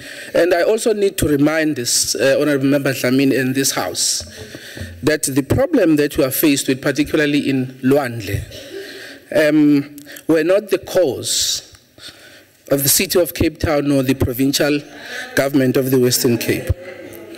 I think we need to remind Honorable Member Dlamini in this House. And in fact, you spoke about the fact that the mayor needs to spend some time in Luandle. In fact, the mayor has spent a great deal of time in Luandle dealing with the humanitarian side of the plight of that area. And it is indeed true that a number of people in the Western Cape, particularly in informal settlements, are not living under ideal conditions. But we must also be mindful of the fact that the Western Cape is not the only province that is faced with this challenge. And we must also be mindful of the fact that according to Census 2011, Western Cape, just like Gauteng, has experienced the most population growth of almost 30% just in 10 years. Between 2001 and 2011, the Western Cape province has experienced population growth of almost 30%. But despite that, the Western Cape, again, according to the Census 2011, is the leading province in terms of basic service provision. And I think we need to remind this House. In terms of sanitation, compared to all the provinces, Western Cape is leading. In terms of water provision, Western Cape is the leading province compared to any other province. In terms of electricity and refuse removal, the Western Cape is still the leading province compared to any other province in South Africa. So while we acknowledge the challenges that we are facing in the Western Cape, which are the challenges that are faced by all provinces in South Africa, we are still leading in terms of provision of basic services. Honorable Madikizela, sorry, is that a point of order? Yes, I want to know if it's parliamentary for the member to mislead the community by claiming what is not his. Can continue. Well, there is not a point of order, Chair, but I would refer the member to the Census 2011. Because the stats that I'm quoting. Honorable Dlamini. No, thank you very much, Honorable Chair. There was a point of order. You were supposed to respond, not the member. So he must give you a respect that you deserve. Instead of him continuing, he must allow you time to judge on that matter. Thank you. That was not a point of order. Continue, Madikizela. Thank you very much, Acting Chair. And Chair, housing is a right enshrined in the Constitution, but we must also be mindful of the fact that the Constitution does not give us a blank check in terms of this right. Every right comes with responsibility. And I do want to quote, Acting Chair, what the Constitution said when it comes to housing provision. The Bill of Rights, Chapter 2, Section 1 and 2, I quote, 1, everyone has the right to have access to adequate housing. And most importantly, Section 2 said, the state must take reasonable legislative and other measures, and more importantly, within its available resources to achieve the progressive realization of this right. I'm quoting this, Chairperson, because we have raised unrealistic expectations here and gave the impression that everyone who needs a house will get it tomorrow.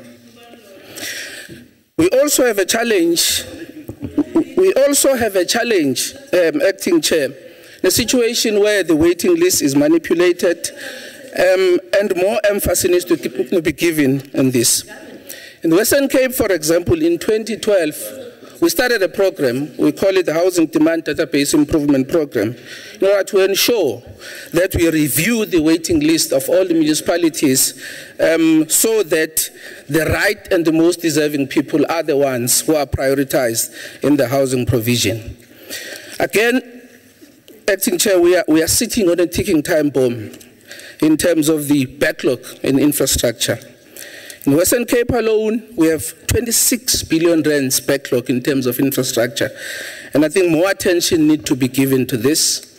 And I think the introduction of urban settlement development grant. Sorry, Matigizel. Honorable Deputy Chair, the Speaker continues to make reference to yourselves as acting chair.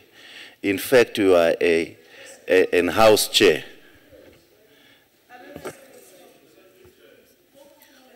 I'm not an acting chair, Matikizela. I'm a house chair. Thank you very much, House Chair.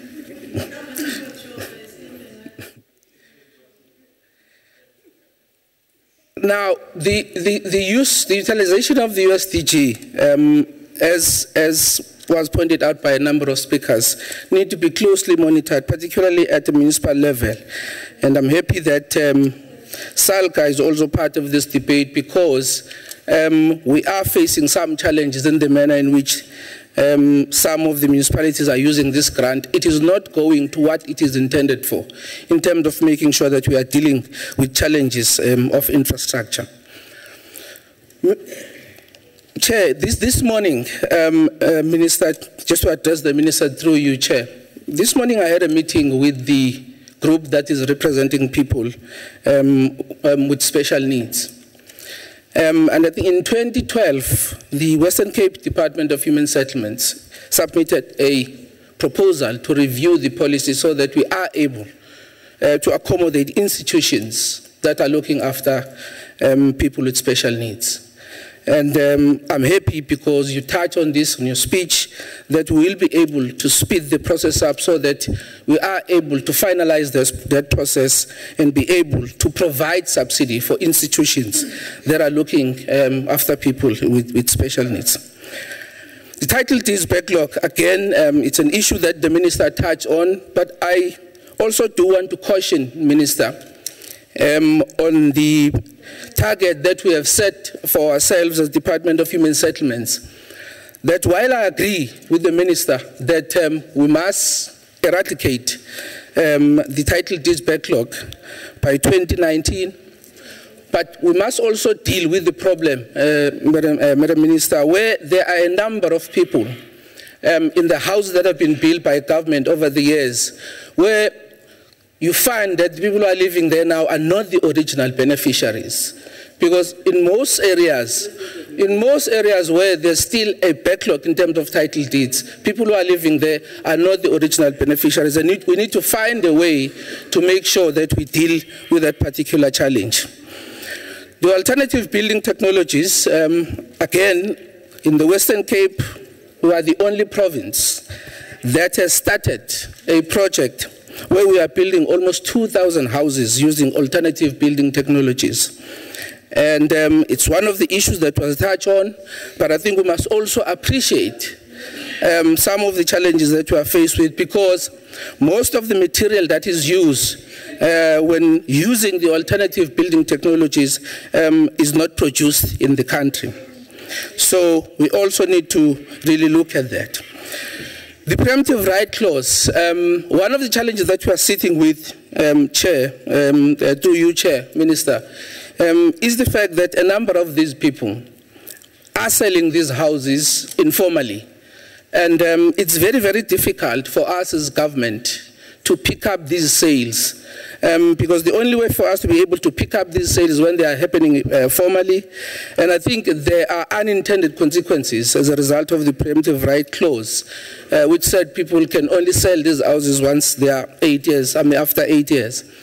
I think by doing that, we are also preventing poor people to become part of the property market, which is very, very lucrative in terms of its value. And I think by perhaps shortening the period will allow the majority of poor people who have received these houses to become part of the property market, which worth 4.9 trillion in 2012, so that they are able to trade with their properties, thereby improving their economic situation. In terms of partnerships, Chair. Conclude, Matikizela.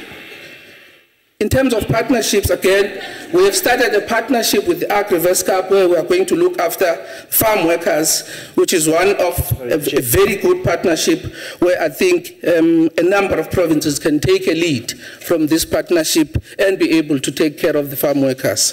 Thank you very much, Mr. Chair. Thank you. Chair, just on a point of order, it's not parliamentary to refer to the Honourable Minister only as Marikizela. But then it's the Honourable Minister, not just Marikizela. It's an MEC, it's not a minister. Western Cape has got a provincial constitution. Councillor Moloi.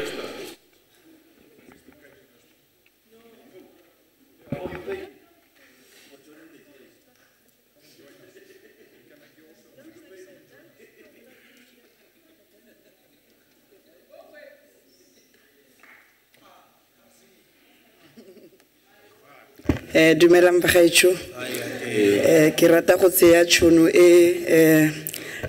motsamaisa tiro wa rona wa letsatsi ke go leboge ke tseye tšhono e gape ke leboge minister wa rona wa human settlement bile ke go congratulate mo boemong jwa SALGA, South African Local Government, for having been re-elected in this position. And I think Bareka Swana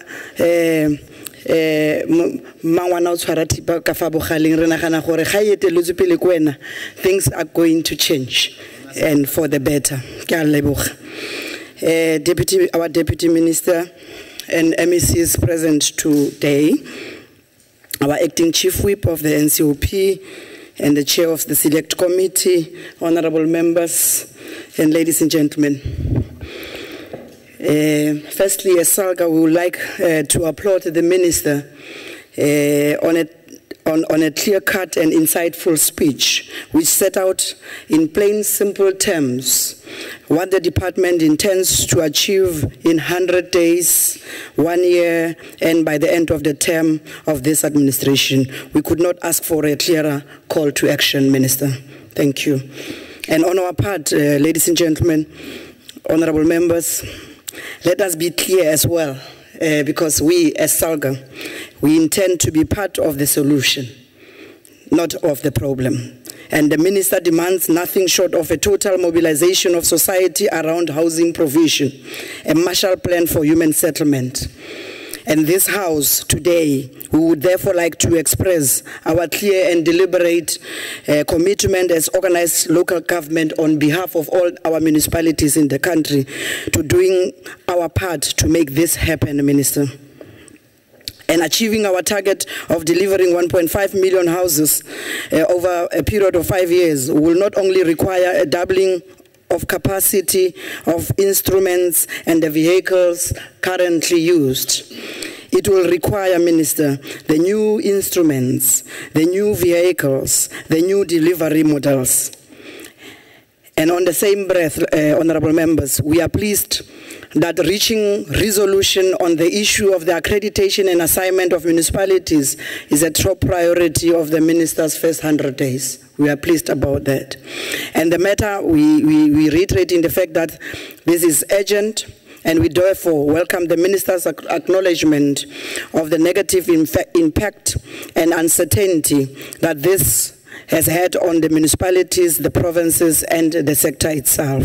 Delays in the disbursement of the capacity grant for the 6 metros for the assignment, for those metros to be assigned will carry financial and legal implications for those metros that we're talking about, Honorable Minister. And we are saying, as SALGA, that the uncertainty and the delays currently being experienced on the assignment process are frankly untenable. And to a certain extent, they undermine our policy objectives of rapid and integrated delivery. The metros need clarity on the assignment so that they can proceed with the business of delivery with greater impact and agency. And framing assignment as a contest between municipalities and provinces, we feel that it runs contrary to the spirit of cooperative governance as espoused in the legislative framework and the Breaking New Ground policy itself. The key question is how best can we together, both as a department and ourselves as organized local government, deploy the resources available to us for optimum and efficient delivery of integrated human settlements. And our view as SALGA is that one of the means to rectify this drop in housing delivery, which the Minister bemoaned, is to devolve the functions to our metros and obviously to those municipalities that have shown capacity and also are clear that they have what it takes. And this is how we start, we believe, to unblock the pipelines and rev the engines on the high voltage, as the Minister said. And I'm sure we are all aware of the fact that the NDP itself calls for the devolution of the housing function in order to improve our management of the built environment, to reverse the apartheid spatial patterns, and to improve even efficiencies. And to this end, honorable members, accreditation is firstly a capacitation process, and SALGA has all along approached it from this perspective. And we feel that delivery targets, Honorable Minister, must not suffer as a result of the assignment. And indeed, the ultimate aim of the devolution is to increase the delivery by enhancing efficiency, among others, but not limited to that. And beneficiaries and communities are not interested necessarily in whether a function has been devolved or not. They are interested in whether houses have been built and are handed over, among others. And it is therefore imperative that we collectively focus on 2 things. One, and firstly, performance risk, the readiness of metros to deliver as demonstrated by the credible project pipelines. And secondly, capacitation and support to municipalities to take on this function from both national and provincial departments. We therefore welcome the Minister's commitment to reach a common understanding on accreditation and assignment, and look forward to a structured engagement with the national department and provinces in the immediate future to set out clear timeframes and parameters to which we jointly commit, Honorable Minister. We also welcome the Minister's plan to look into the issues of derelict buildings in our inner cities. A number of municipalities are saddled with serious problems dealing with rundown, hijacked buildings in our city centers. We welcome the opportunity to work with the National Department to find appropriate legal, policy and program instruments for making productive use of these buildings by converting them into sources of much needed affordable rental housing for persons seeking decent and safe accommodation in our city centers. Honorable Chair, not acting chair, Honorable House Chair. Our municipalities are well aware that while many instances of illegal occupation of land are cases of desperate households with nowhere else to go, there have been other cases whereby people may deliberately, Minister, locate in unsuitable areas with full knowledge that the municipality may be forced to evict and subsequently provide them with alternative accommodation. And we term it queue jumping because they do it deliberately, because they will then be actually put on the first line. And we are saying here that municipalities have also experienced cases where opportunistic persons or groups of people deliberately organized desperate families to occupy land illegally in order to benefit themselves in various ways.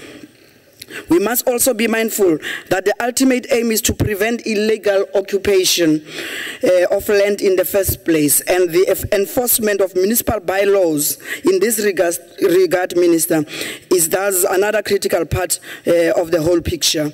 The proposed review of the PI Act, as called, must therefore encompass the full complexities of multi-layered nature of these issues. And as SALGA, we commit to working with the National Department to share the experiences and potential solutions which municipalities can offer with regards to illegal land occupation and eviction, Minister. And this House Chair, collaborative approach can promote greater cooperative governance and consistency of government action, rather than to sow incoherent and in our understanding and application of the legal framework for evictions. In conclusion, and as I conclude, Honorable House Chair, we wish to highlight one additional area for directly, which was necessarily not directly addressed by the Minister, which deals with rental housing amendment bill, which the Minister did not touch. We believe as SALGA that the bill imposes a very real cost on municipalities to establish and operate rental housing tribunal information offices, which is, if in effect, honorable members, amounts to assignment of the function itself. And while Section 9 of the Systems Act was not necessarily complied with in respect of the assignment, of assigning the functions to local government, at a minimum, provision must be made for municipalities to claim any expense which relates to the very rental housing tribunal information offices from the national department. And given that this legislation will apply to the informal sector, which include our backyard rental, as well as the formal sector, the bill will have an enormous impact. For one, we will need to ensure that... Conclude, Councillor Mloyi. Try to conclude. Yes, I'm doing that. We just want to make a point here, Chair, that this bill is intended to ensure poor households living in informal rental units enjoy the same protection and rights to tenure and adequate accommodation. But nonetheless, Chair, while I move away from this podium, allow me to say that a partnership between the national department and local government is therefore needed, Minister, just to develop any ministerial regulations for the informal rental sector in order to ensure that the impact of such regulations has a positive outcome which is intended for the good cause. And as SALGA, we therefore commit to this working with the Minister and the national department in the developments of regulations for the informal sector, to assist with the content of the regulations, as well as ensuring consultation with relevant municipalities. We reiterate, Minister, our wholehearted commitment on behalf of local government to be part of the solution to building integrated human settlement, not merely houses, so that in 5 years' time, we have a powerful story to tell of delivery, transformation, and real impact on the ground. Thank you very much, ladies and gentlemen, honorable members. Thank you very much. Thank you, Councillor Mloyi. Honorable Stock.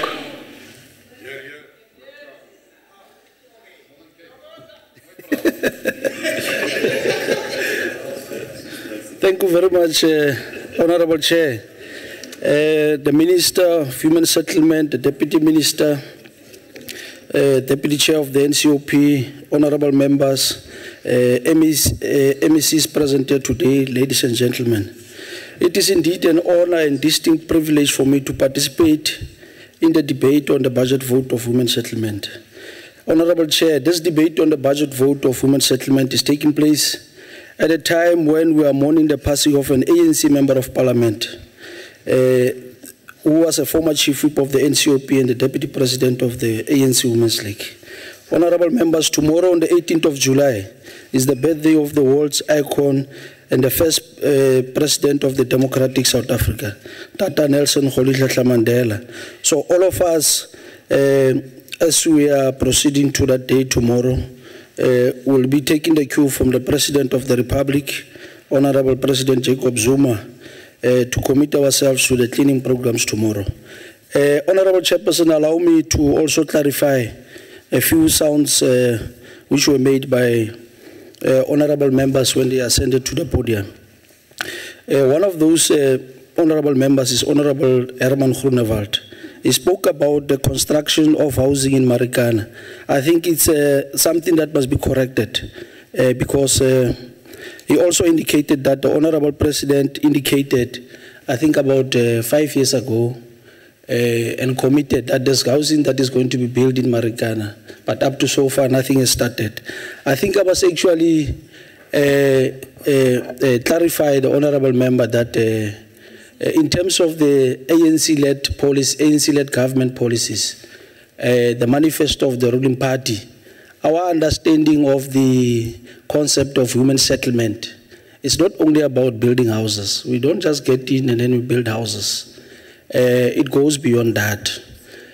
In terms of us from the ruling party and the manifesto and the policies, our understanding of human settlement is it also deals with the issue of transformation of the human settlement. It also deals with the... Sorry, Honorable Stock. Honorable Smith. Honorable Chairperson, I'm standing up on a point of order.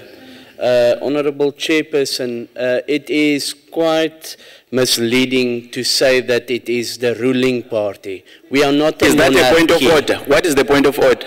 That the Speaker is misleading this House to say that it is the ruling party. It is the governing party. We are not a monarchy. Sit down, Honorable Smith. Continue, Honorable Stock. No, thank you very much, Honorable Chair. The issue of human settlement to some of us is not only about building houses, it's also about the transformation and accessibility of the sector. And I also need to clarify the Honorable Member that the issue of Marikana, Northwest is only not made up of Marikana. In as much as we agree that in Marikana there are more than 20,000 people that needs to be provided with adequate and housing in that area. It's not only Marikana. In Northwest, there's also Madibeng, there's also other areas and so forth, Brits and all of that. So let's not create an impression as if it's only Marikana that needs to be prioritized.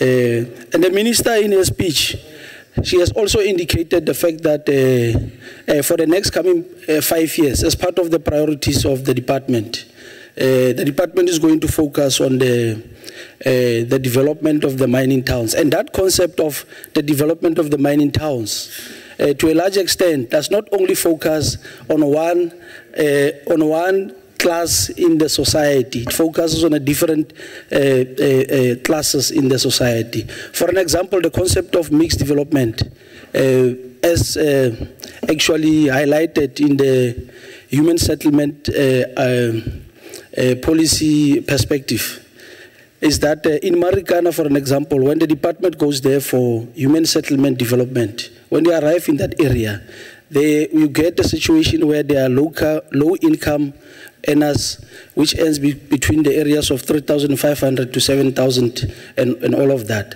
And also because of the fact that we are from a strike, there was a strike which took us almost 5 months in the area. The striking miners were actually striking for 2,500. So the approach of the department to Marikana cannot be a wholesale approach that we are going to build these type of houses to everybody. Of course, there's going to be an integrated housing development. As far as the other member is concerned, Honorable Mateis, I was worried because I was actually listening, Comrade Chair, to some of the sounds that were also made by the member. I'm worried because Honorable Mateus comes to the podium and stands here and misleads the House to a particular extent and says the department must actually consider to nationalize the golf courses, and I think that statement is actually very misleading. It's not part of our. It's not part of our. It's not part of the ANC-led government priorities. Honorable Chairperson, during our interaction with the department, they have assured us as a select committee that their budgetary priorities are aligned to the needs of our people, and therefore the department is expected to do the following. The department is actually expected to provide 1.5 million houses in the next 5 years.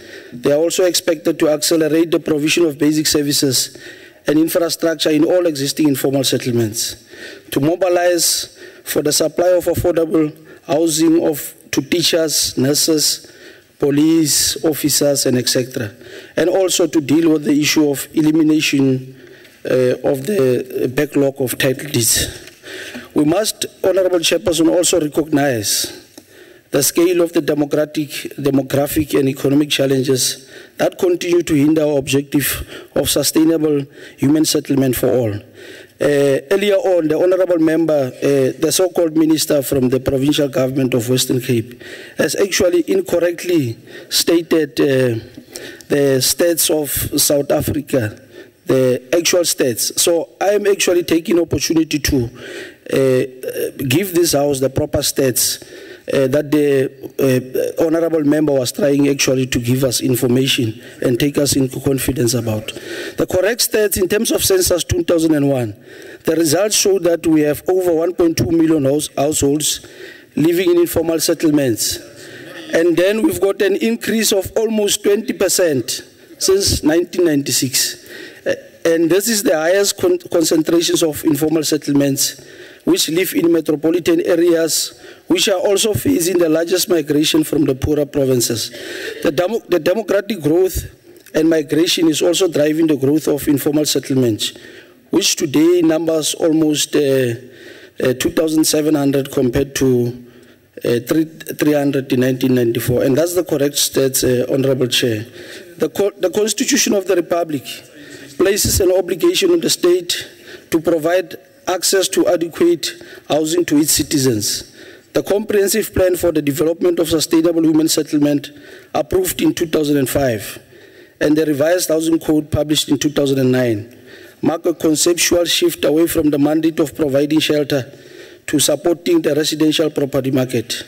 The ANC-led government has concluded various initiatives to enhance the creation of integrated, coordinated, and sustainable human settlement.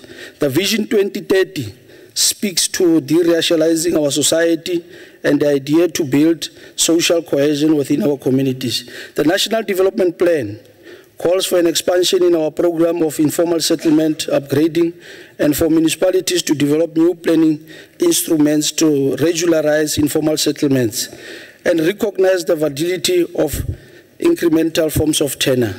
Honorable members, as I conclude, earlier on the Deputy Chair of the NCOP indicated that we are fortunate to have both the Deputy Minister and Minister as retainees to this portfolio of human settlement.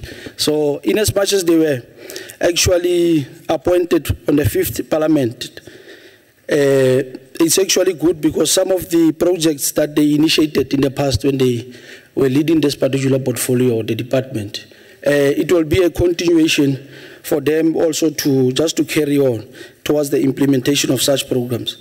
I would also like to bring to the House, Honorable Chair, through your permission, to one of the key projects in the Northern Cape Province, which was initiated as a key ministerial project, which is called Larato Park. And I'm sure, of course, the Minister and the Deputy Minister are aware of such a project.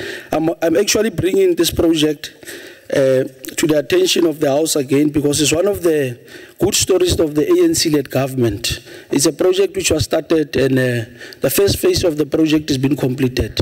And we are now proceeding to the second phase of that particular project. To date, the project has managed to change the lives of many people in the Solplaiki area in the Northern Cape Province However, even if the demand is still very high, this is one of the examples of the good story of the ANC-led government. As a committee, we support the budget speech of the Department of Women Settlement, and we are of the view that the budget will improve the lives of the ordinary people. I thank you. Thank you. Honorable Zwane.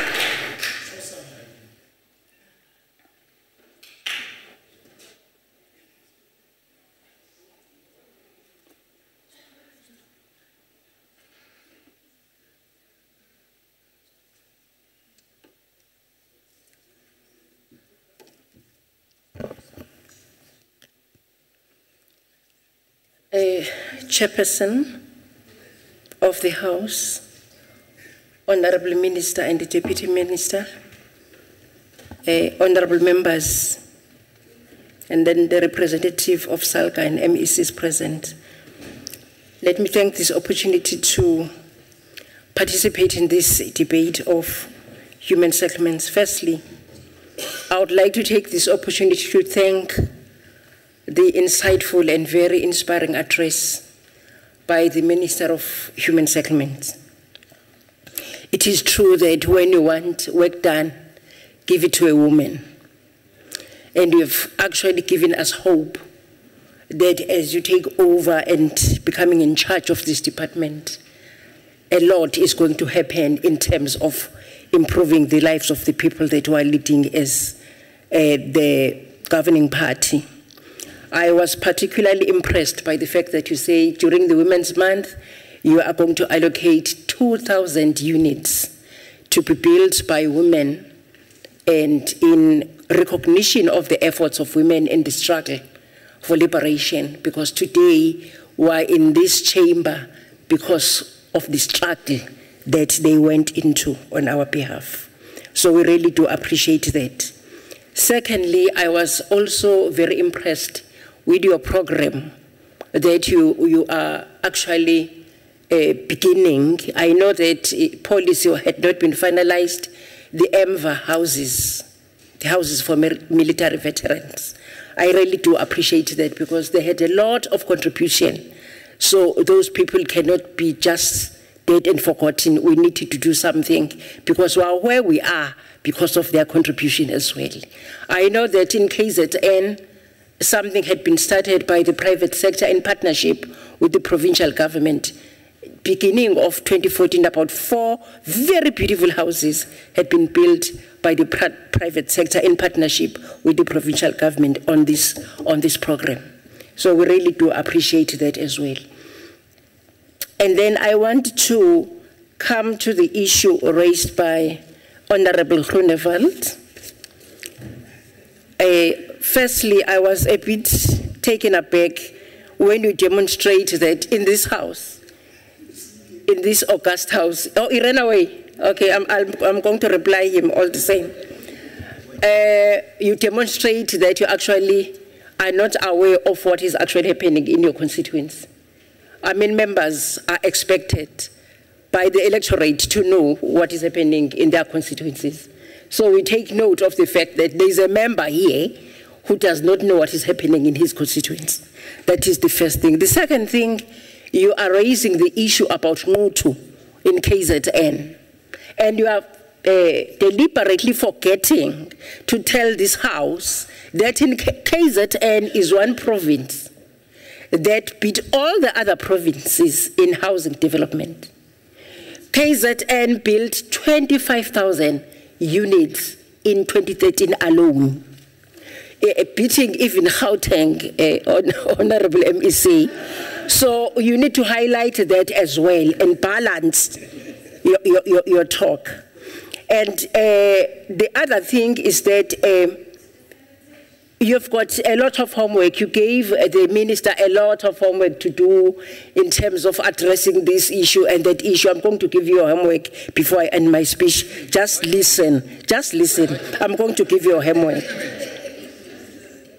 And then I want to go to the issue raised by Honorable Mathis regarding the issue of houses that are supposed to be built for people in the mining areas and all the issues that you raised, and the issue that the ANC is not actually doing what it is supposed to be doing in terms of rolling out houses out there for the poor.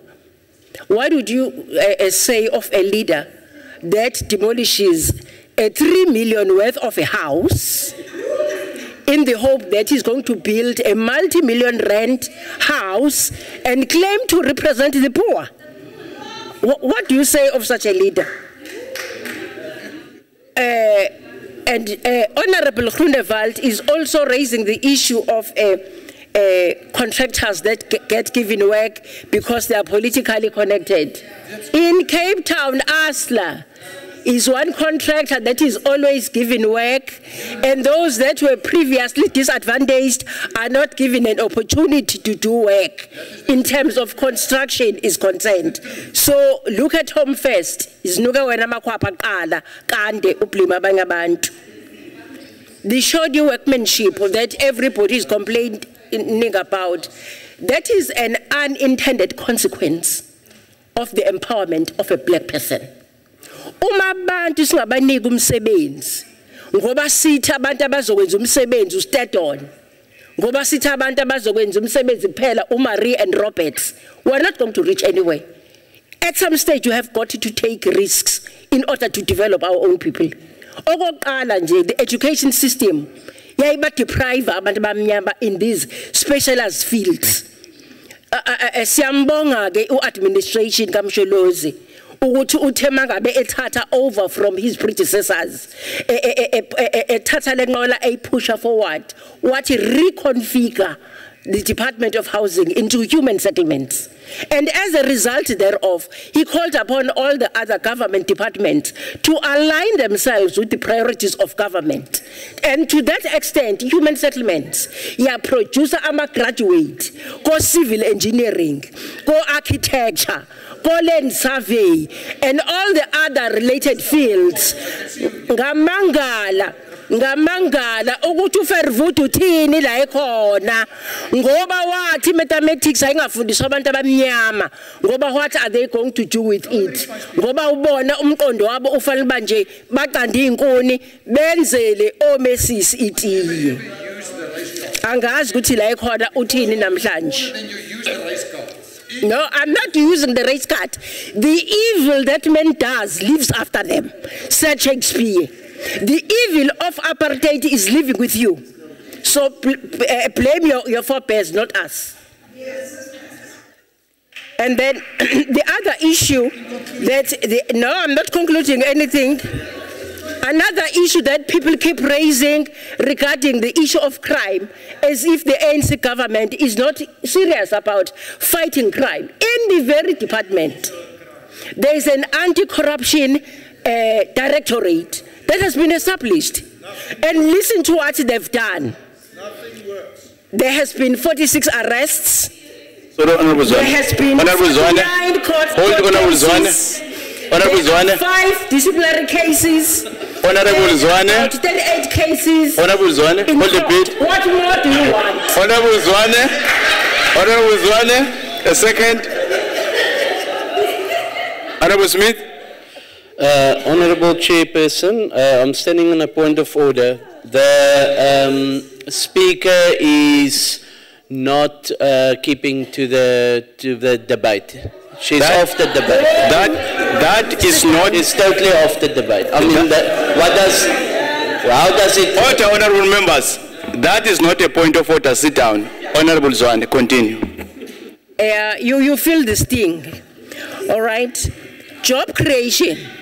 Job creation. I was speaking about fighting crime by this very department that is ANC-led. Right? Job creation. This department created through the construction project 279,194 jobs, both permanent and induced by the construction project. What more do you want? The title deeds. The title deeds. It has never happened before that a black person, by the oppressive government of the Nationalist Party, was given a title deed. Okokuqala ukuba siza ukuthi umuntu omnyama uyayinikwa i-title deed sizwe ngombuso kaKhongolose.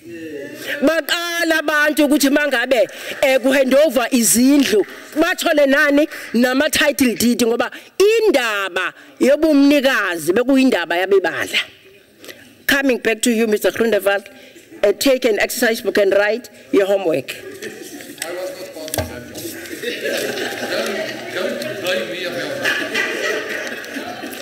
All right. I'm pleading with you so that you get things right here in the Western Cape. Again, what is called housing consumer education. Educate the people what you are going to give to them, what is the final product going to be, what is their expectation, and how much are you going to use to deliver the houses to them. And then desist from providing toilets, pota, that denigrate and tarnish their dignity. Desist from doing that and completely eradicate the bucket system. Agek South Africa osadinga indaba e bucket system. When you took over the province from the ANC, hey, rise to the party. Yes, rise to the occasion. What is wrong now? You thought things were going to be easy. If you fail to rule the Western Cape, how much more about the entire country? Conclude, Honorable Zwane. So that is the homework that I am giving you, and I'm doing this with all the love that I have. And lastly, you are telling us that Lonmin is freeing up land for about 2,000 houses to be built in that particular area. Lonmin is not doing us a favor. Lonmin is returning to Caesar what belongs to Caesar. That land belongs to the black people. As returning, it is not a favor. In fact, we appreciate what they've done, but they need to do much more because they took vast tracts of land. So we're going to be building those units, but we are looking for much more because a lot of land that belongs to black people was taken by them. So I want to say that we appreciate, but we expect much more than what they are setting about to do. Conclude, ma'am. I'm concluding, Chairperson. Lastly, Honorable Minister. Thanks, Honorable Zwane. Time up, Honorable Zwane. Central Party Minister. Is that the ANC-led government Honorable Zwane. has improved. Honorable Zwane, conclude. Conclude. No, conclude. Time up. I've given you enough time. The ANC-led government is going to get their mandate renewed by the electorate. Honorable Zwane. They are on the right track. Thank you, Chairperson.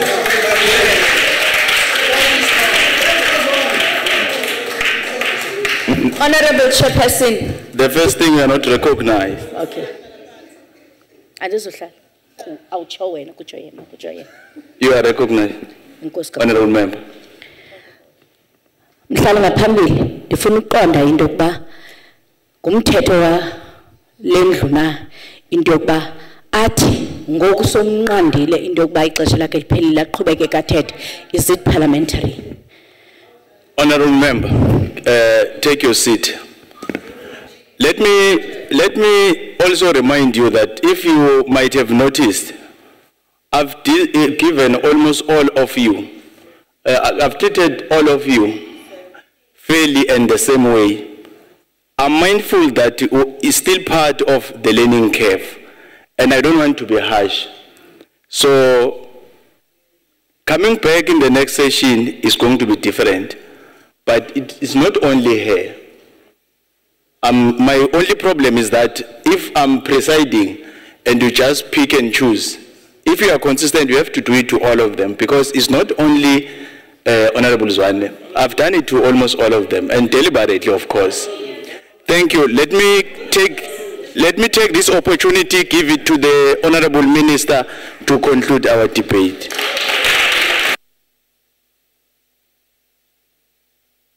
I'm afraid the... Honorable Mtiri. Yeah, there's no strong translation. I'm afraid the minister might sometimes, talk the other language, which I may not hear. So, the translation. Which language is a problem? Xitsonga. It's not here. It should be translated. Unless otherwise the minister can address in English, I won't have problem. No, thank you. Sit down. There are these tendencies of, including No, other thanks. languages. Sit down. Please, we are making that request that not every day that will make this point of interpretation of languages. Honorable Minister. Honorable Chair, are you ruling that I should not speak in any other language? No. We are free to speak thank you. Any of the official languages of your choice. Thank you very much, Chairperson. Thank you very much, Chairperson. I'd like to thank everybody who's taken part in this debate. I must admit I haven't enjoyed a debate as much as I have here in the NCOP. I have found that the debate has been of very high standard, articulated very well, and where there were no political partisan snippets, I found that generally the assessment of our problems has been spot on, and I thank members who took part, and we will take all the concerns that you have brought to our attention on board and ensure that our policy reflects your concerns. Comrade Chairperson,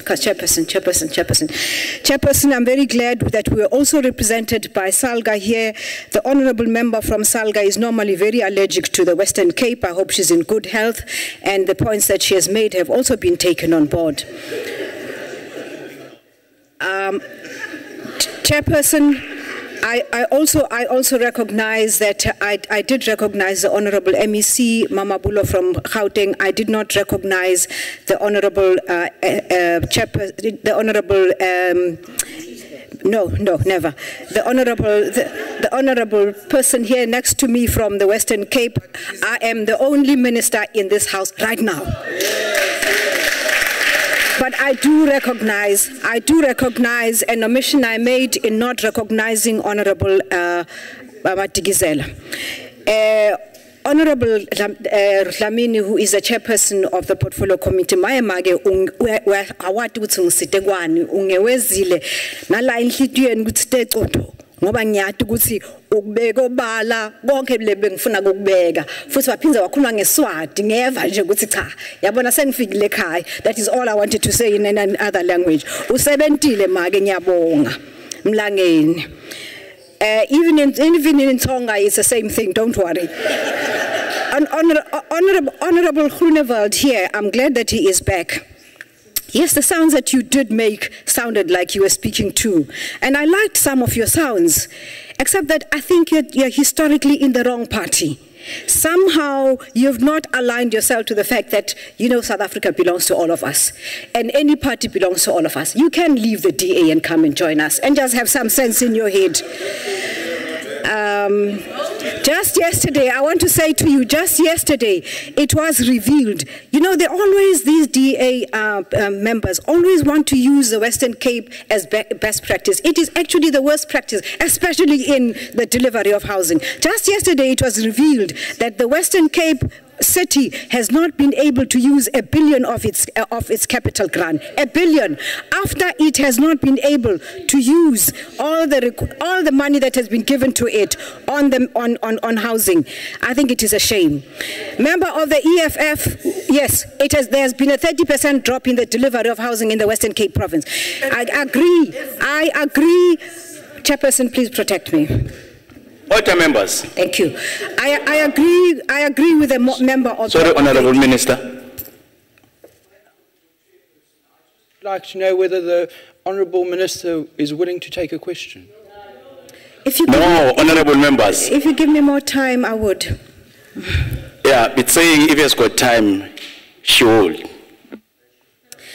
I agree with the member of the EFF that maybe we might want to consider a construction company for the state. We're going in that direction. And of course, you have all the necessary experience. You have an on-point engineering company that you are using in this particular. Honorable Zwane, I really think that you are in the wrong job. Government needs a spokesperson. Consider that position. You've done very well. On a final note, Chairperson, and on a very serious note, I was perturbed by the headline that was in the newspaper quoting the leader of the DA saying that the inquiry that has been set up for Lwandle is a hit squad. Hit squads are a terrible part of the vicious, murderous apartheid state that we found here. We have been subjected to these murderous squads in Lesotho, in Swaziland, in Lusaka, in our commuter trains in Bopatong, wherever in Kraddock. There is no way that Madam Zille would have spoken and thrown these words about a Holocaust. We find it extremely offensive. She was protected in all this time by the privileges of being white while we suffered the death squads called the hit squads. And she calls this inquiry a hit squad. Chairperson, I want to put on record here that this is very inappropriate, that I am actually going to take this matter to the Human Rights Commission as a complaint. I thank you very much. Point of order, Honourable Chairperson. Honourable members, that concludes the debate. Honourable Chairperson, I rose on a point of order well before the Honourable Minister was done with her speech. According to the rules of this House, the Honourable Chairperson has to hear my point of order. Honourable member, take your seat. I gave you an opportunity. You said you wanted to pose a question. The minister was very clear that if she has got enough time, and now you are coming with a point of order. Honourable members, it is confirmed that if we have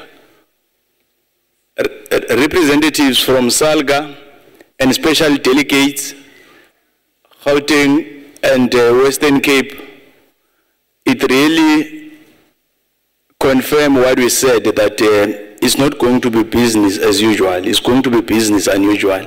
We thank you for your participation, and Minister and Deputy Minister. I would like to make a ruling on a point of order raised by Honourable Van Lingen in the sitting of the 8th of July 2014. During Honourable Sefako's speech, Honourable Van Lingen requested to verify what the Honourable member meant when he was saying, I quote from the Hansard transcript, I quote, "The bloodsuckers calling themselves consultants, those that put barriers when government wants to help people," close quote. She further inquired as to whether the statement was parliamentary. As stated, I have consulted the Hansard transcript, and before I make a ruling on the matter, I would like to bring honourable members' attention to the following. The Constitution determines that members have freedom of speech in the Council and its committees. This is an unfettered right, a jealousy guided one at that, subject only to Constitution and the rule orders that the House imposes on itself. One such rule is Rule 46, which deal with offensive and unbecoming language, or as it is otherwise known, unparliamentary language. This is a broadly framed rule that allows a presiding officer to take into consideration inter alia the context and tone of a particular remark or inference. The statement made by the honourable member is not strictly unparliamentary in that it does not reflect on the integrity of another member or individual. References to organizations and individuals by name, whether in debate or in notices of motion, are fairly common, although the context and circumstances vary. Essentially, the only restriction in the rule are related to maintenance of order. For an example, unparliamentary language with reference to members, sub judice, and reflection upon judges, etc. However, the word bloodsuckers has a negative connotation, and the use thereof detracts the dignity and decorum of the House. I therefore rule that the use of the word is unparliamentary. I also want to caution members to be conscious of the public impact of references by name to individuals or organizations or groupings. Honorable members should note that the right of members to freedom of speech should not be lightly used to make disparaging remarks about specific members of the public. I also appeal to members as public representatives to moderate their language and to refrain from using expressions that detract from the dignity and decorum of this House. Let us maintain the standing in which this House will always seek to be held. I therefore request Honorable Sefako to withdraw the word. Honorable Sefako. Honorable Chair, I withdraw the word. Thank you. Honorable members, I'd like to make a ruling on the point of order raised by Honorable Mampuru during plenary of the 8th of July 2014. Honorable Mampuru raised a point of order on the notice of motion raised by Honorable Van Lingen. The Honorable member objected to the notice of motion on the grounds that it contravenes Rule 48 of the Council, which reads as follows. No member, while addressing the Council, may reflect on merits of any member on which a judicial decision is pending. I have since ascertained that at the time the motion was moved, the matter was still under investigation, and as such, no formal charges had been laid yet. Therefore, the notice of motion does not contravene Rule 48. However, I have noted that paragraph 4 of the motions call on committee of the Council to investigate the matter. This aspect falls outside the constitutional mandate of the Council as the motion relates to a personal and a private matter. Therefore, I rule in accordance with Rule 8 of the Council that paragraph 4 of the motion be expunged from the next order paper. Honorable members, I wish you all the best for tomorrow. That concludes the business of the day. Honorable members, you are requested to remain standing until the procession has left the chamber. The House is adjourned.